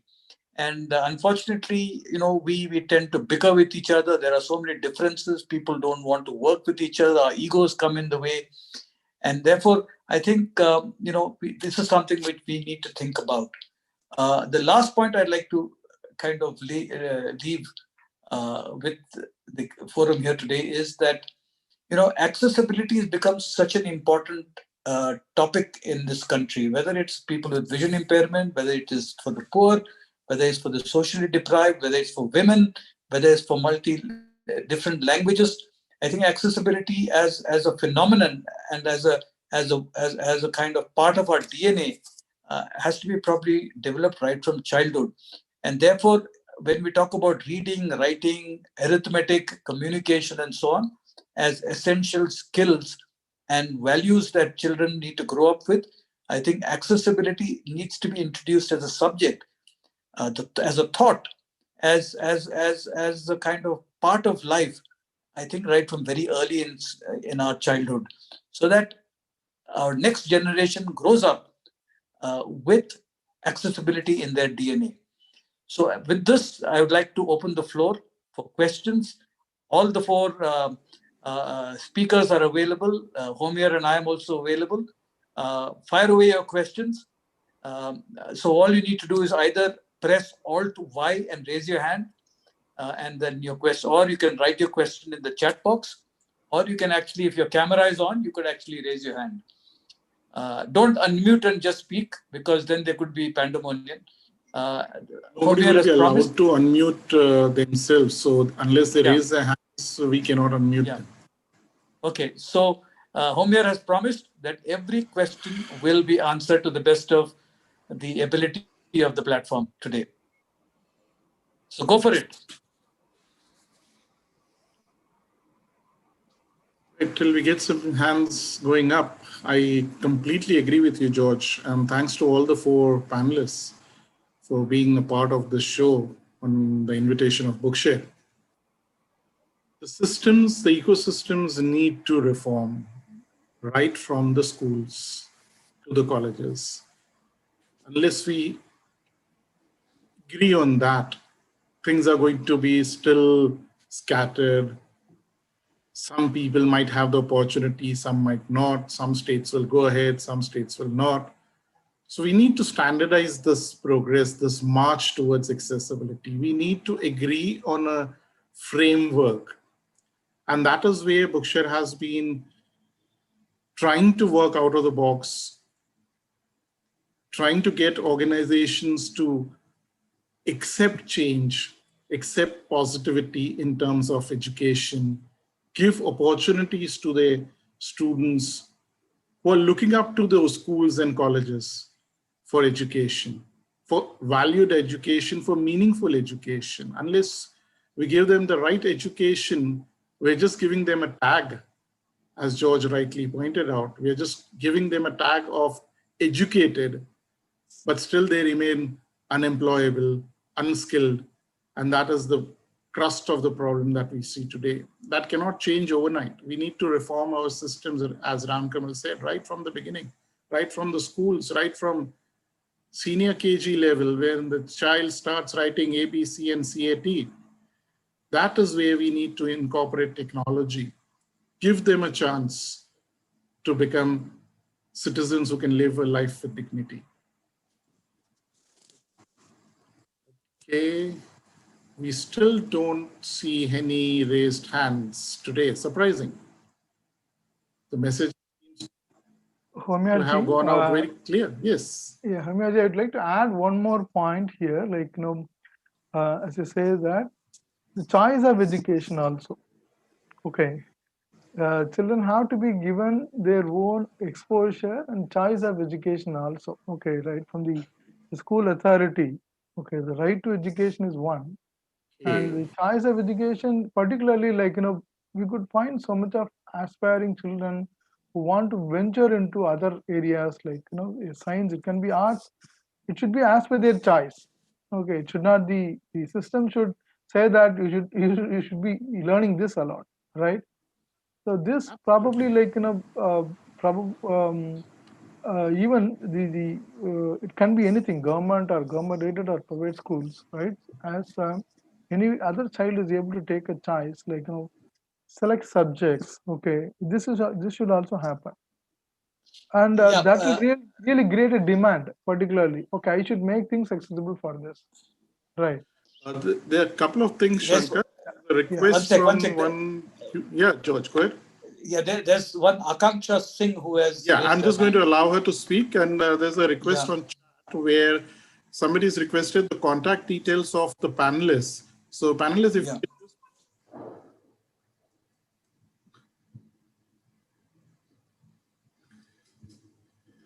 okay, Trisha has also got a question. We are going to answer that, Trisha. Ramkamal, Narsiman, Raghu, or Kumarisan, if you could put Raghu's number in the chat, and Shankar, if you could do so. And now we are going to go to Akanksha. Akanksha, can you ask your question? Good afternoon, everyone. Hello. Good afternoon. Good afternoon. Good afternoon.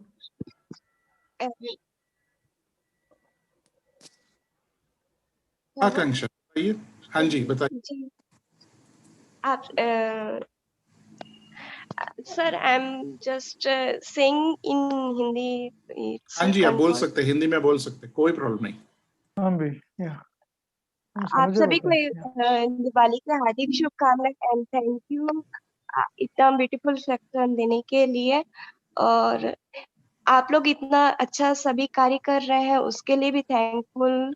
और इसमें जितना भी sir लोगों ने बताया YouTube link और ये सब एक्सेसिबल स्कूल में हो रहे हैं, तो ये सब ठीक है। जैसे जो लोग अवेयर्ड है, बीच में सर ने कहा भी था, सॉरी सर ने कहा था कि रूरल एरिया में नेटवर्क इशू एंड मोस्टली ये हो जाती है कि अवेयरनेस उतनी नहीं हो पाती है जो हम लोग स्कूल मतलब स्कूल है ट्रस्ट हो मतलब इतनी फैसिलिटीज दे रहे हैं, लेकिन लोगों के बीच में इतनी अवेयरनेस नहीं है इसे यूज कर पाए। तो क्या हम मतलब यूट्यूब में भी जैसे जो आप लोगों ने दिया है लिंक एक्सेट्रा, तो वो जो रहता है तो जो अपना रुचि के अनुसार ही वो करते हैं, तो उससे भी ज्यादा लोगों को जानकारी नहीं मिलती है। तो क्या हम लोग हॉस्पिटल से कांटेक्ट करके नहीं सकते? क्योंकि जो स्टार्टिंग रहता है और जो मतलब इसके इच्छुक रहते हैं तो वो तो हो ही सकते हैं। और इसके अतिरिक्त अगर हम जो लेट रहते हैं, एक्सीडेंटल केस रहते हैं, तो वो तो सबसे पहले हॉस्पिटल में ही जाते हैं। और डॉक्टर लोग तो मतलब उन पेशेंट और अटेंडर के अंदर तो ये रहता ही है कि ये होप रहता ही है कि ये ठीक हो जाएंगे, लेकिन उस बीच में जितना जैसे जो गैप रहती है तो उसमें मतलब बच्चे लोग बहुत प्रॉब्लम्स रहते हैं, क्योंकि हमारा भी एक्सीडेंटल केस है। तो 6th स्टैंडर्ड से हमारा एक्सीडेंट मतलब प्रॉब्लम स्टार्ट थी, और हमने 10th तक ही मतलब ये लो विजन में पढ़ाई कंप्लीट की, और मतलब स्कूल जाते थे, लेकिन मतलब स्कूल के टीचर्स और अगर सोसाइटी में भी बोले तो ये अवेयरनेस नहीं थी। और ये 2006-7 की बात है, क्योंकि उस समय हम 7th स्टैंडर्ड में थे और ट्रीटमेंट चल रहा था। तो क्या हम सब कोई आप कहाँ से बोल रहे हैं आकांक्षा? हम जांजगीर चांपा डिस्ट्रिक्ट छत्तीसगढ़ से है, और हमारा शंकर नेत्रालय में ट्रीटमेंट रेगुलर स्टार्टिंग से ही चल रहा था। तो क्या हम मतलब डॉक्टर लोग को भी अपने साथ इंक्लूड करें, उन्हें भी जैसे डॉक्टर लोग कि वो स्टूडेंट की मतलब बच्चे लोग का वो समझ सकते हैं, क्योंकि हमने जैसे बुक रहती थी तो ये मतलब सामने की कई बार रहता था कि कौन खड़ा है, ये पता रहता था कि यहाँ मेल कोई खड़ा है, फीमेल खड़े हैं, तो लेकिन आगे का नहीं आइडेंटिफाई कर पाते थे। तो लो विजन वाले भी इसका हेल्प ले सकते हैं, मतलब तो इनसे भी कांटेक्ट ये आपने बिल्कुल दुरुस्त कहा कि डॉक्टर्स और मेडिकल प्रोफेशनल्स को भी डिसेबिलिटी और what is possible for a blind person, all that we spoke today, I think doctors need to have an awareness so that they are able to positively guide their patients whom they can't treat. I think this is a very, very valid point she has raised. And any comments from anybody? I want to put some extra thoughts into this. Yeah, please go ahead. Akansha's case is very, very, very interesting and very important. So you see what is happening with all our ophthalmology hospitals or even the other hospitals. They are still following very, very old methodology for rehabilitation. Now the whole ball game is changed. Technology came in forefront. None of these hospitals or the rehabilitation centers understand this value. So recently, actually, I'm writing on a journal article for one of the famous American rehabilitation forum. So when I wrote the first preview, they said this is something very different. We never thought on such opportunities. So here, the first thing what we need to, this forum and Bookshare and all of us can really approach all these hospitals so that we can really change the life of kids or the person who loses eyesight suddenly to what we can say like jump start to their life back to normalcy. So this is one area I think, Homyarji, we need to address to DFI also and all other our friends, all other organizations to work on a common platform on rehabilitation methodologies. Rehabilitation methodologies are unfortunately taught in hospitals on getting grants and pensions and disability certificates, not on mobilities or not on technologies so that they can break their barriers, which all of a sudden came to their life. So this is one area I think we need to work. And another one which I want to mention about when Shankarbai was talking about media support in all those publicity that the life is no more the world. Blindness is no more a big issue. There is only less than 1% difference between blindness and the people with sighted. That is the current level what we can talk about.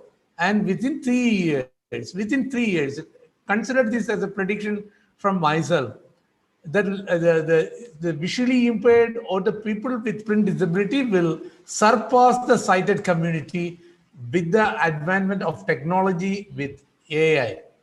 All these latest AI technologies which is coming up is going to change the life. And I can guarantee that on coming Tuesday, Bookshare and us are going to organize a talk at 8 p.m. in the evening on how AI is going to change the life of visually impaired. So I think all of us who participated in this today's program should listen to that and Dr. Shahid Cholail, who is going to talk about AI, and our best buddy, Karthik Zaini, is also going to talk about change for the visually impaired with AI, because hereafter any more documents in science or maths is not going to be non-accessible. With one click, it is going to be accessible from December 1st week. And this program is going to be a little bit a curtain raiser for such things. So here, one thing I want to say, that media is not going to support us. Media is only after rape cases or any scandals, not with any good stories.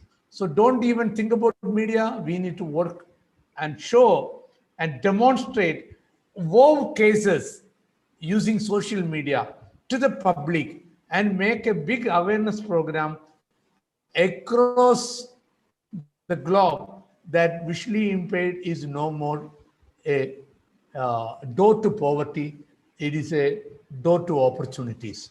This is what I want to say. We have a lot of smart kids around. Let us showcase them in social media. And because I know everybody's stomach is having a lot of butterflies now, it is almost 10 past 1 afternoon. Otherwise, I could have shown a 2 minutes video, but I don't want to show that now. I want to say that let us create a lot of small 2 to 3 minutes videos of these wonder kids and show to the general public and the parents and the educationists, saying that blindness is no more a barrier. Thank you. Ram Kamal, if I might be a bit of a devil's advocate here, I'd like to just state that, I think right through this last 2 hours, we have clearly established that technology and the advancement in technology is going to open up a whole lot of possibilities for people with visual impairment to get into different avenues of life. But I think the important factor is, I'll explain this with an illustration.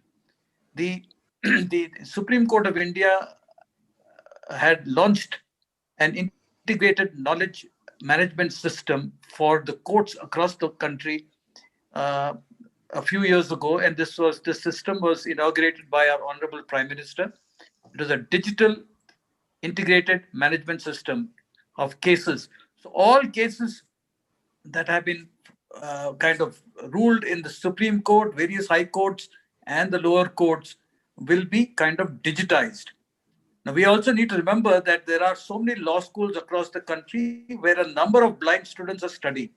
There are also today a number of lawyers who are blind who are practicing in various courts of the country. But when it came to execution of this digital integrated system, they were simply scanning cases and uploading it. Digital ho gaya. Now the point is that unless people who are making laws, the people in the Supreme Court, in the various courts, they also come on board with an understanding of need for accessibility and the need for including people with vision impairment. In the bigger picture is, tomorrow you don't have to have a ministry for social justice and empowerment to fund the special programs for the blind, because blind people become part of the mainstream. That vision seems to be missing in most of our leadership, most of our people who decide how this country should go forward, whether it is corporates, whether it's scientists, whether it is whosoever. So I think that is a big issue also, which needs to be kind of very strongly addressed. Otherwise, technology will create opportunities, rightly said, but the mainstream systems will still remain inaccessible. So I might click a button, a door will clash, but the door will not open. On a positive side, George, there are two developments happening in the context that we are talking about, the hospital things. Yeah. EFI has taken it upon itself to start awareness centers or centers where people can experience technology, get an idea about this technology, how it works, how it empowers. And these are called experience zones.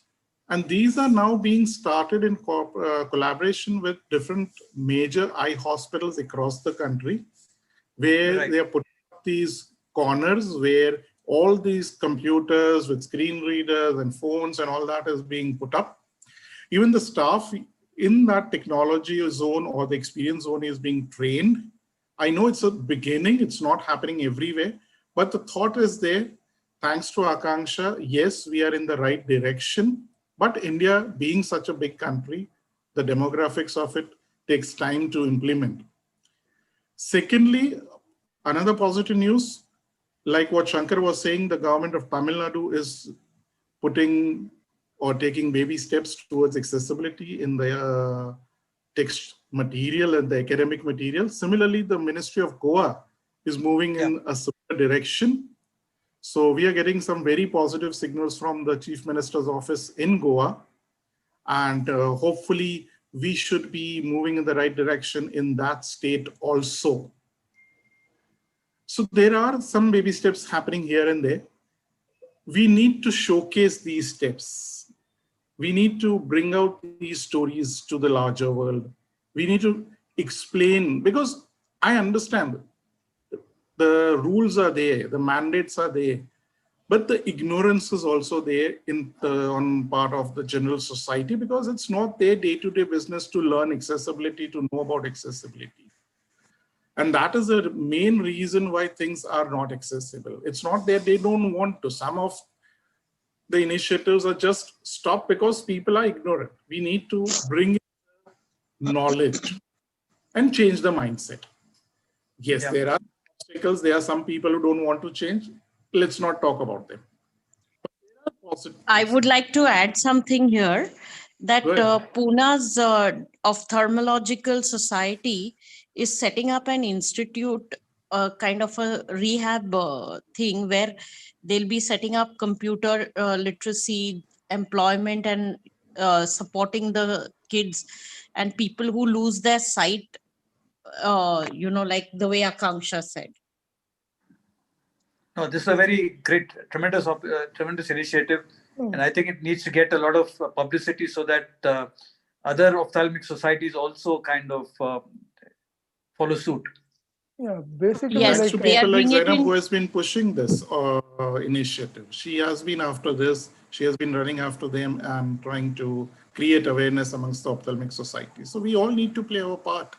Yeah, basically, like, I'd like to add here, like when Aravind Hospital in Tamil Nadu, they have a kind of even a training center, okay, for somebody, who is losing sight as well as like low vision also. They have a inbuilt training center where a person with visual impairment who is who knows all this kind of a technology is there, okay, and he is teaching that.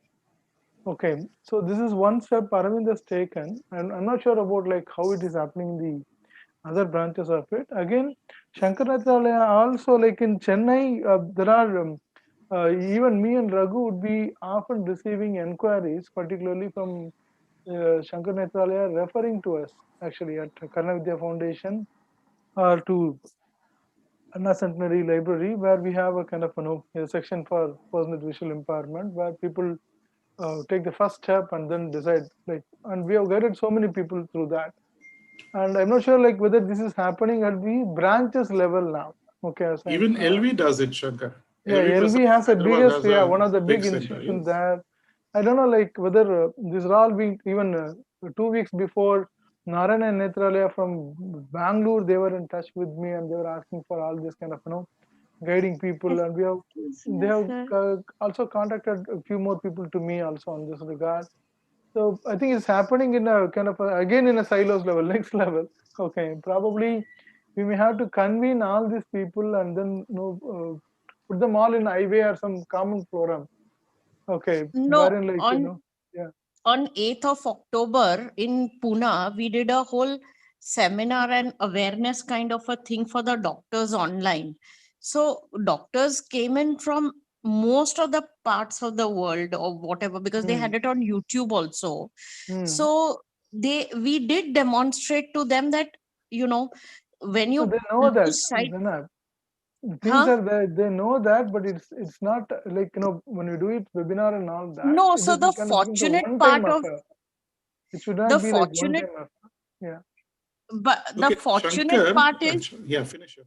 Finish up. the fortunate part of it is that the president who is setting up the society, the center here, is also the president of the Ophthalmologic Society of the state of Maharashtra now. So he is very keen now.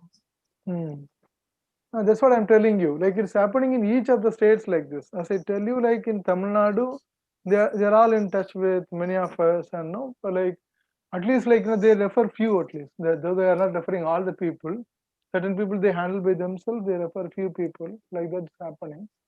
But it's happening again in Maharashtra, as you said. Like it's happening somewhere. There is no kind of a central level, like throughout India, kind of an approach here. So भैया this is one point IBA can take it up. आकांक्षा आप mute कर दे, आकांक्षा आप mute करें. Sorry sir वो Okay, Shankar, there's a question for you in the chat from Trisha. If you could answer that question. Sir हम एक और बात बोले. आकांक्षा जाइए. सर ये थैंक यू सर, आप लोगों ने हमारी बात को ध्यान भी दी और उसके लिए आप लोग कार्य भी कर रहे हैं. और सर ने अभी बोला कि तमिलनाडु में मतलब शंकराचार्य से रेगुलर कांटेक्ट ही है. तो 2010 में हमने टोटली लॉस्ट कर दिया था, और जैसे हम जाते भी थे लो विजन था, तो इस तरह से मतलब वहाँ अमित नागपाल थे उस टाइम, तो उन्हीं के से रेगुलर ट्रीटमेंट भी चला, तो ऐसा कुछ नहीं होता. और प्लस जैसे आप लोगों का जो भी ट्रस्ट है वो सब है, तो जैसे कॉम्प्लेक्ट रहते हैं उस टाइप से भी मतलब जो भी ट्रस्ट एरिया है, तो मतलब हॉस्पिटल एरियाज में ट्रस्ट के मतलब छपा के वो कर सकते हैं. जी. And thank you, sir. आप लोगों ने ध्यान दिया. Can I read and answer? Yeah, Trisha, again, like I would like to answer here. Basically, if you think about it now, assistive technology. If you could read the question first, Shankar, so that everybody can I read the question? I can read the question now. Yeah, like Trisha, and she has asked, like, when government is going to introduce the education of accessibility in technology while pursuing special education like diploma or B.Ed to all students, how much impact does government has taken interest in educating the special educator, special child, and the special educator? Okay, this is one thing coming up. Okay, probably like RCS now brought it in their syllabus, like technology and disability kind of a paper, and I think in B.Ed Visual Impairment we have some advanced technology wherein even I was happy to see Bookshare being mentioned in their syllabus. Okay, the latest technology tools are slowly getting into the syllabus of RCI, and I could say that the universities, particularly the colleges, have to take it. People have to take it more seriously. I could say one university here in Ramakrishna Mission, we have started a parallel certificate course in assistive technology for special educators. Okay, for whoever is studying visual impairment here, they'll also go with the certificate in assistive technology. Okay, that is happening here. Okay, similarly, like now from Nish from Kerala, particularly, they have initiated one more course in assistive technology now. Okay, and like even if you think that there are slowly online courses, I'm not seeing that course full, but some attempt has been taken by CBR, I believe, like from Bangalore. There is one certification on rehabilitation technology or something like that, but it does not come to a full bloomed effect. Okay, they have just put it in the swime, and it has not gone deeper into the technology level. Okay, but I could see that now. You see, when I learned assistive technology or something like that before 10 years, there was not school. I was literally learning from our own brothers and sisters with visual impairment. Okay, and I learned through online everything. Okay, I need to go to America or do some kind of a dollar spent there. But now, so I did it totally through online one, more of it. But now slowly certificate courses in assistive technologies are coming now. Okay, probably when this all I think like niche courses is going to start in December, I believe. I can share this through Bookshare India video channel or somewhere. Okay, slowly, things are happening for real practical implementation of assistive technology. It's not the theory alone. Okay, when you teach in Ramakrishna or anywhere, we really take the special educators and then teach them how to use a screen reader, what are the technology tools and are available. So this should be taken by many other special education institutions also. Okay, so when you are going to teach, like, this should not be kind of a theory alone or a kind of a practical, just showing some presentations on slide. Every special educator should know that. Currently, we are creating awareness. Next level, the education institutions should take this kind of a certificate courses. Okay, so they have to take it. Many universities should start this. Yeah. Here, I want to put one or two words more. Yeah. One thing, we need to close all these special schools. In 1994, the UNESCO has signed Salamanca Rights. It's a treaty to close down special schools step by step. Nothing is happening. We don't want any more special educators because of the special educators, the children are kept away from the normal classes to special educators' room. Whereas what we need to make sure that every child get a special training to be his own, to convert his own books, write his own, read his own, and he will go further. So every school should be informed that a child with visual impairment get enrolled in that school should be directed to one of the NGOs or a special educator to have a quick learning of the technology and other reading methodologies. That is one thing. And second thing, in Kerala, what's happening? We have 55,000 kids studying in Kerala syllabus in the schools. There is only 3,000 kids studying in special schools, and they are coming out with capability to sell lottery tickets. Other children who is studying in normal classes are able to work. Whatever the way they have devised their own methodology to learn and study with the help of their parents or the families or the peer group children, they are making their own way ahead. So I strongly recommend this forum should take up Salamanca rights and go ahead and advocate this with the governments to stop all these special schools. That is one thing. Second thing, we need to empower disability commissioners in every districts to act against the inactivity of Sarva Shiksha Abhiyan in every state. Those staff, they are making salary from the government funds and not doing anything. In Kerala, for an example, Bookshare and Chakshumati made all these textbooks. See the downloads, 55,000 kids are there. Downloads are few hundreds. Why? We were after Sarva Shiksha Abhiyan to give us the database of these children, to give them training and give them these textbooks. They are not ready. SCRTs are the biggest jokers in the world. They are not ready. Because of the Kerala SCRT, DFI put up a paper in Indian Parliament and become a law amendment in copyright. And it has become a world law now. It is started from Kerala SCRT. So I don't think in near future we can, because even the central government is very aware and they have very promising, but the state governments will not do anything. So it is better, let us empower every child and their parents, whatever way we can. Let us empower every ophthalmologist. I think that is what I want to say. Thank you. Chandranath? Thank you, Ram. Yes. There's a raised hand from Chandranath. Chandranath, can you unmute and ask your question? Yeah, he can unmute and ask. Chandranath? Am I audible yes, you now? are. Yes, you are. Yes, Hello? yes. Okay. Actually, it seems a daydream to me that this may happen in near future, at least in India, because your demand is true. I can understand, but the Sarva Shiksha Abhijan people, they are doing nothing. It's just wastage of money. This is number one. And what I like to share with Akanksha, that actually my eye specialist, ophthalmologist, Dr. I.S. Rai, first told me that I was rather suffering from RP. So I must go to a special school at that time. So I did. That's another thing. And third thing, what I observe is that actually the media people should be taught in a way that they cover up these cases. This is number one.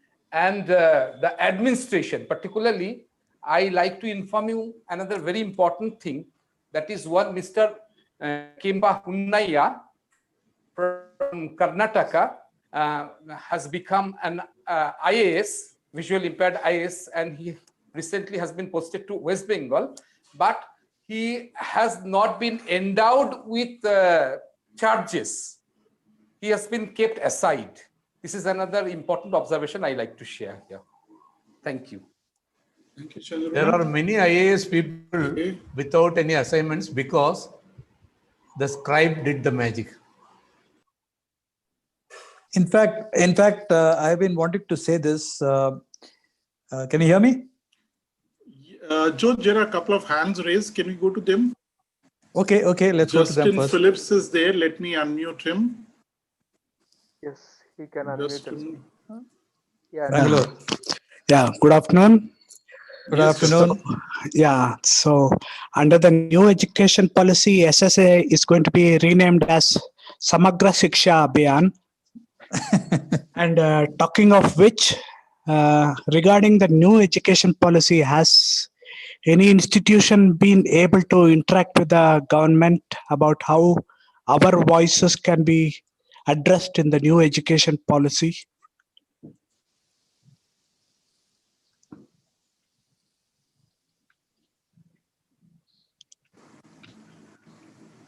Yeah, who would like to take this question? What is the question actually?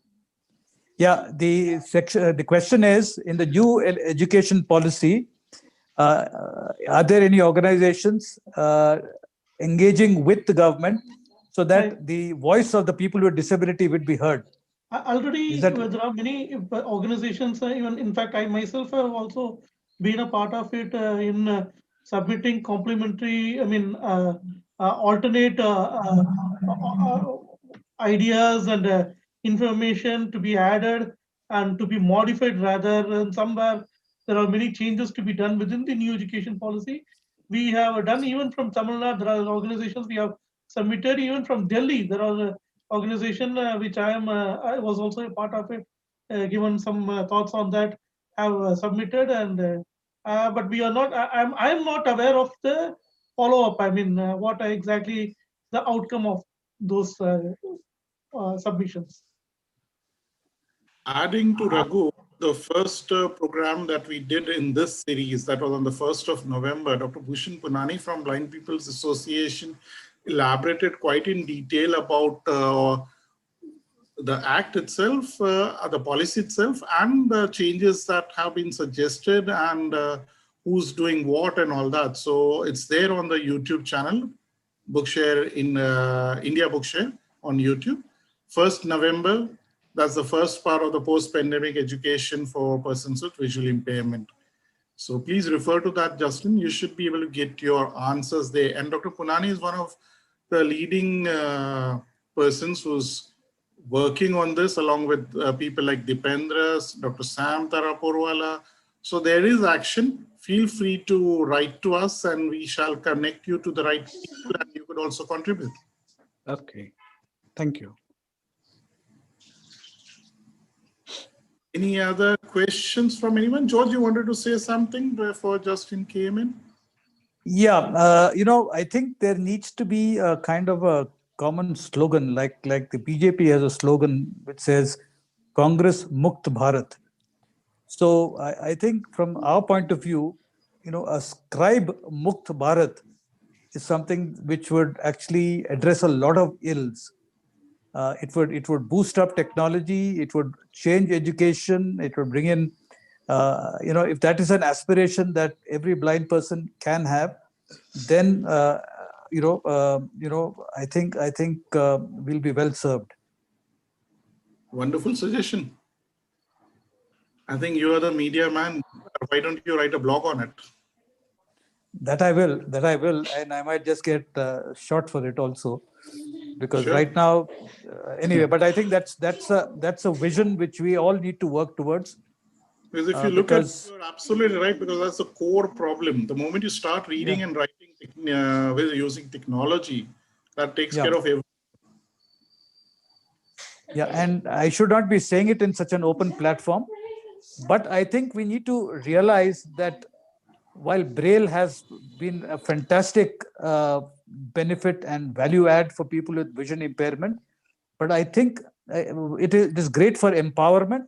But I think in terms of mainstreaming, I think people need to add technology to it too, because technology is what does the connection. You know, you communicate with the world through emails and so on. It's all technology. Today we are all onto emails, WhatsApp, SMSs, Facebook, Twitter. That's how the world is communicating. That's how we are communicating. So, you know, I've seen in many platforms, the moment you start talking about technology, there is a whole lot of people who start shooting it down within ourselves. There's a fight within ourselves where they say this is all rubbish. Though we need to kind of focus on Braille. So I think it's a hand-in-hand kind of movement forward, and we need to recognize the value of both. There is a raised hand from Markandi. Can you? Yeah, मेरा नाम मार्कंडेश्वर है. I'm calling. हाँ जी. मैं आंध्र प्रदेश से बात कर रहा हूँ. जी आप बोलिए. एक्चुअली जॉर्ज सर बताया था ये स्क्राइब को मुफ्त भारत करने का, क्योंकि वो फुल्ली करेक्टली, क्योंकि ये 8 नवंबर को आप लोग डेमोन्स्ट्रेट करके आरपी सोनी सर एक सॉफ्टवेयर बताया था ना, ये एग्जाम्स कैसा कंडक्ट कर रहे हैं. बिल्कुल ऐसा करके ब्लाइंड लोग को एग्जाम कंडक्ट करके एक्स्ट्रा टाइम दे दीजिए. ऐसा करते तो हम लोग इजीली, ये उदाहरण की ये Andhra Pradesh and Telangana, majorly South India में क्या हो रहा है, ये बैंक एग्जाम्स को पूरी तरफ स्क्राइब को ले जा रहे हैं. ये बड़ा बिजनेस हो रहा है. मतलब एक क्लरिकल बैंक एग्जाम लिखने के लिए 3 लाख रुपया मांग रहे, 4 लाख रुपया मांग रहे. ये बहुत बड़ा ये बिजनेस हो गया था. ये पूरा ये स्क्राइब को हटा के ओनली डायरेक्टली अभी इंटरमीडिएट लेवल और ग्रेजुएट लेवल कैसा लैपटॉप के अंदर ब्लाइंड लोग कैसा लिख रहे हैं. और अभी ये लैपटॉप ना हो, ये ब्रेल डिवाइस आ गया. ब्रेल डिवाइस के अंदर जोड़ के लिखते तो भी लैपटॉप के अंदर आ रहे हैं ना. ऐसा भी कंडक्ट कर लीजिए, वो अच्छा हो जाएगा ना हमारे लिए. बिल्कुल सही विचार है आपके मैकंडी. हमें सबको ये मिलके, जो लोग इस चीज को बढ़ावा दे रहे हैं उनको नीचे लाना पड़ेगा, क्योंकि डिमांड है इसलिए सप्लाई है. डिमांड जब तक रहेगा सप्लाई रहेगा.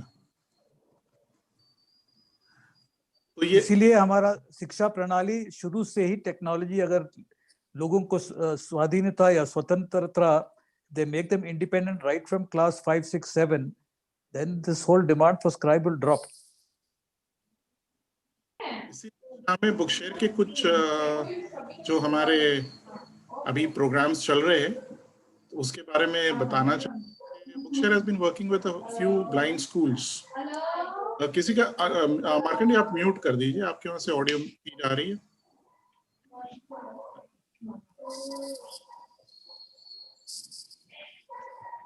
जिसके वहां से मुझे बैकग्राउंड नॉइज आ रहा है, प्लीज म्यूट कर दें अपने आप को. या thank you. So Bookshare is trying to work with some special schools. Special schools अचानक राम के बिल्कुल सहमत है, पर वो अचानक बंद तो नहीं कर पाएंगे. पर एटलीस्ट उसमें अगर ट्रांसफॉर्मेशन ला सकते हैं, if we can transform these special schools into digital literacy centers. So Bookshare has been actively working with schools in Mumbai, schools in Rajasthan, schools in Gujarat, where we are actually helping them technically move from traditional to digital learning. And we are ready to partner with any organization, help them technically, guide them technically, train the teachers, इसमें कई सारे steps है. So what we did initially was convince the management. Once the management was convinced, then we moved on to the teachers. We trained the teachers because there in all these schools, they were both sighted as well as blind teachers. Both needed training for use of technology. Sighted teachers had to learn how to use assistive technology. Blind teachers, some knew how to use technology, but were not using it efficiently. So we introduced that. Then we had to convert the content of that state. So again, we started converting materials for both Maharashtra state, Gujarat state, and Rajasthan into accessible formats. So content and then training was taken care of. And the last, the management was encouraged to raise funds for providing devices to all the students, laptops to all the teachers. So create a complete infrastructure from moving from traditional to digital learning. There are some students in the higher grades who are very good with Braille writing. So then we give them refreshable Braille displays, as Shankar was saying, options to write. Tactile diagrams were introduced, tactile teaching learning materials were introduced, as we heard in the previous two programs. These were taught by the Raised Lines Foundation. So a complete ecosystem needs to be created in these organizations, and it is possible. So that is what we are doing, and we would be more than happy to help any organization represented here or who would come to know about our services in the future. Feel free to approach us. We do not charge anything. It's completely free. So let's move towards a digital Bharat. George? Sorry? Hello? Would you like to conclude on this, because we don't see any more hands on it? Before we conclude, I need 30 seconds. Yeah, 30 seconds starting now. To show a small video. Okay?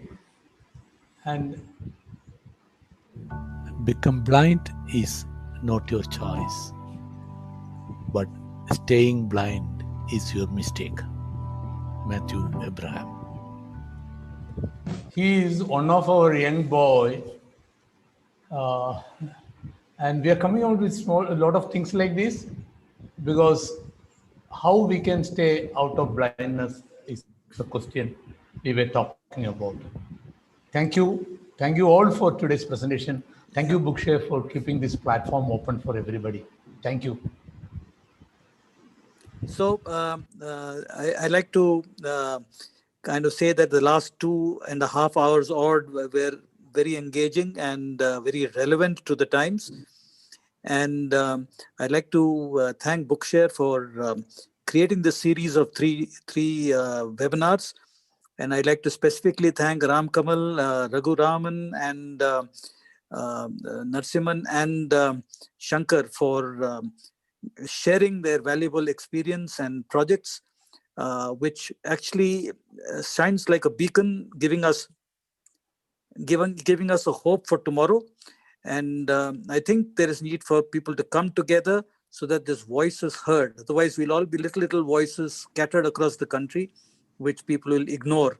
I think people are heard when they are in volume, when there is a volume. So my first appeal would be that this conversation should be taken to a bigger platform and bring in more people, more stakeholders into the conversation, so that the journey would be long and tough, but I think more people need to join this journey so that this becomes a movement and not just ideas. So on that note, I would like to thank Bookshare for kind of taking this initiative. And I also like to thank Bookshare for giving me the opportunity to be part of this discussion. And I think we should meet again to kind of take up the pieces and move forward. Thank you very much. Sorry to interrupt, sir. Last question one. So Galaxy J71 person raised a hand. So okay, unmute him. Yes. Yeah. Galaxy J7, ask your question. Yeah. Please. We are sticking to our promise, George. We are not allowing any question answered. Yes, please. Sir, I'm Sakina from Sihor. Sir please अगर आप ये opportunity MP में भी available करना चाहें तो please sir, it's a humble request. हम तो चाहेंगे कि हर स्टेट में हम ये वेबिनार्स फिर से करें स्टेट सर प्लेयर्स एमपी इस चीज में स्पेशली भोपाल इस चीज में बहुत पीछे है। जी, हम Because आरुषि me- अगर इसमें लीड लेता है तो हमें कोई वो नहीं है, हम आरुषि के साथ काम करके आगे कर सकते हैं, या और कोई भी प्लेयर हो आरुषि के अलावा। आरुषि एक मेजर प्लेयर है एमपी में, उसके अलावा भी अगर कोई प्लेयर इसमें लीड लेना चाहता है, इसी तरह का कोई सेमिनार ऑर्गेनाइज करना चाहता है स्टेट लेवल पे, तो हमें बड़ी खुशी होगी। आप कौन से ऑर्गेनाइजेशन से जुड़े हैं? Sir Arushi institution from Bhopal. Arushi से ही जुड़े हैं ना? हाँ जी, तो आप लोग लीड लीजिए, we are there to support you. Rohit से, अनिल से कीजिए, कहिएगा कि आप लोग लीड ले, और we are there to support. MP के लिए स्पेसिफिक प्रोग्राम करेंगे, right? Thank you sir, because technology की यहाँ बहुत कमी है सर, हर जगह है, हर जगह है, and this is an open invitation to all the players who are here, right from all the states, जहां से भी आप लोग हैं। We'll be more than happy to take this forward, as George said, at the state level now. From the national, we would like to take it down to the grassroots level, involve players, involve stakeholders, and take this deep down so that everybody knows about this change. Yes. Thank you so much. My suggestion, Homer, is let us, over the next 6 months, 6 into 4, 24, so say 7 months, actually target every state in the country. Bookshare is there with you. Yeah, let's do that. Let's do that. Let's start with the easier states, and then we'll make our contacts in the other states and start working there. Homerji, one last suggestion is like, probably as requests are coming, do we have a kind of a registration here where probably, or at least in the chat, they could put their phone numbers, and we could connect with them at the state level, and then take it from whoever is like interested now, right? Arushi, we do know. So if other people who are interested at the state level, they could put their contacts number here. Okay, we'll be able to continue the dialogue. We'll be able to dissipate what are the information and all that, right? Sure. So probably we could request everybody here, who are all almost like 29 people, of this like 5 maybe presenters. The others can please put on their contact here. Most of these contacts we will have, Shankar, so we'll be able to even post bulletins if we want. Yeah, because we're all registered with Bookshare to be a part of this program. Oh, great, thank you. Right, we have almost 1,800 or something people registered across all our programs. So whenever we put out this information, it goes out far and wide. Very good, very good. So let's start the state level abhiyan. Yeah, we'll start identifying people at state level from this whole exercise, and we can take this further. Yeah. Sure. Thank you so much, Shankar. Thank you. Thank you all. Thank you all for. Thank you, sir. Thank you, everybody. Continue. Wish you all a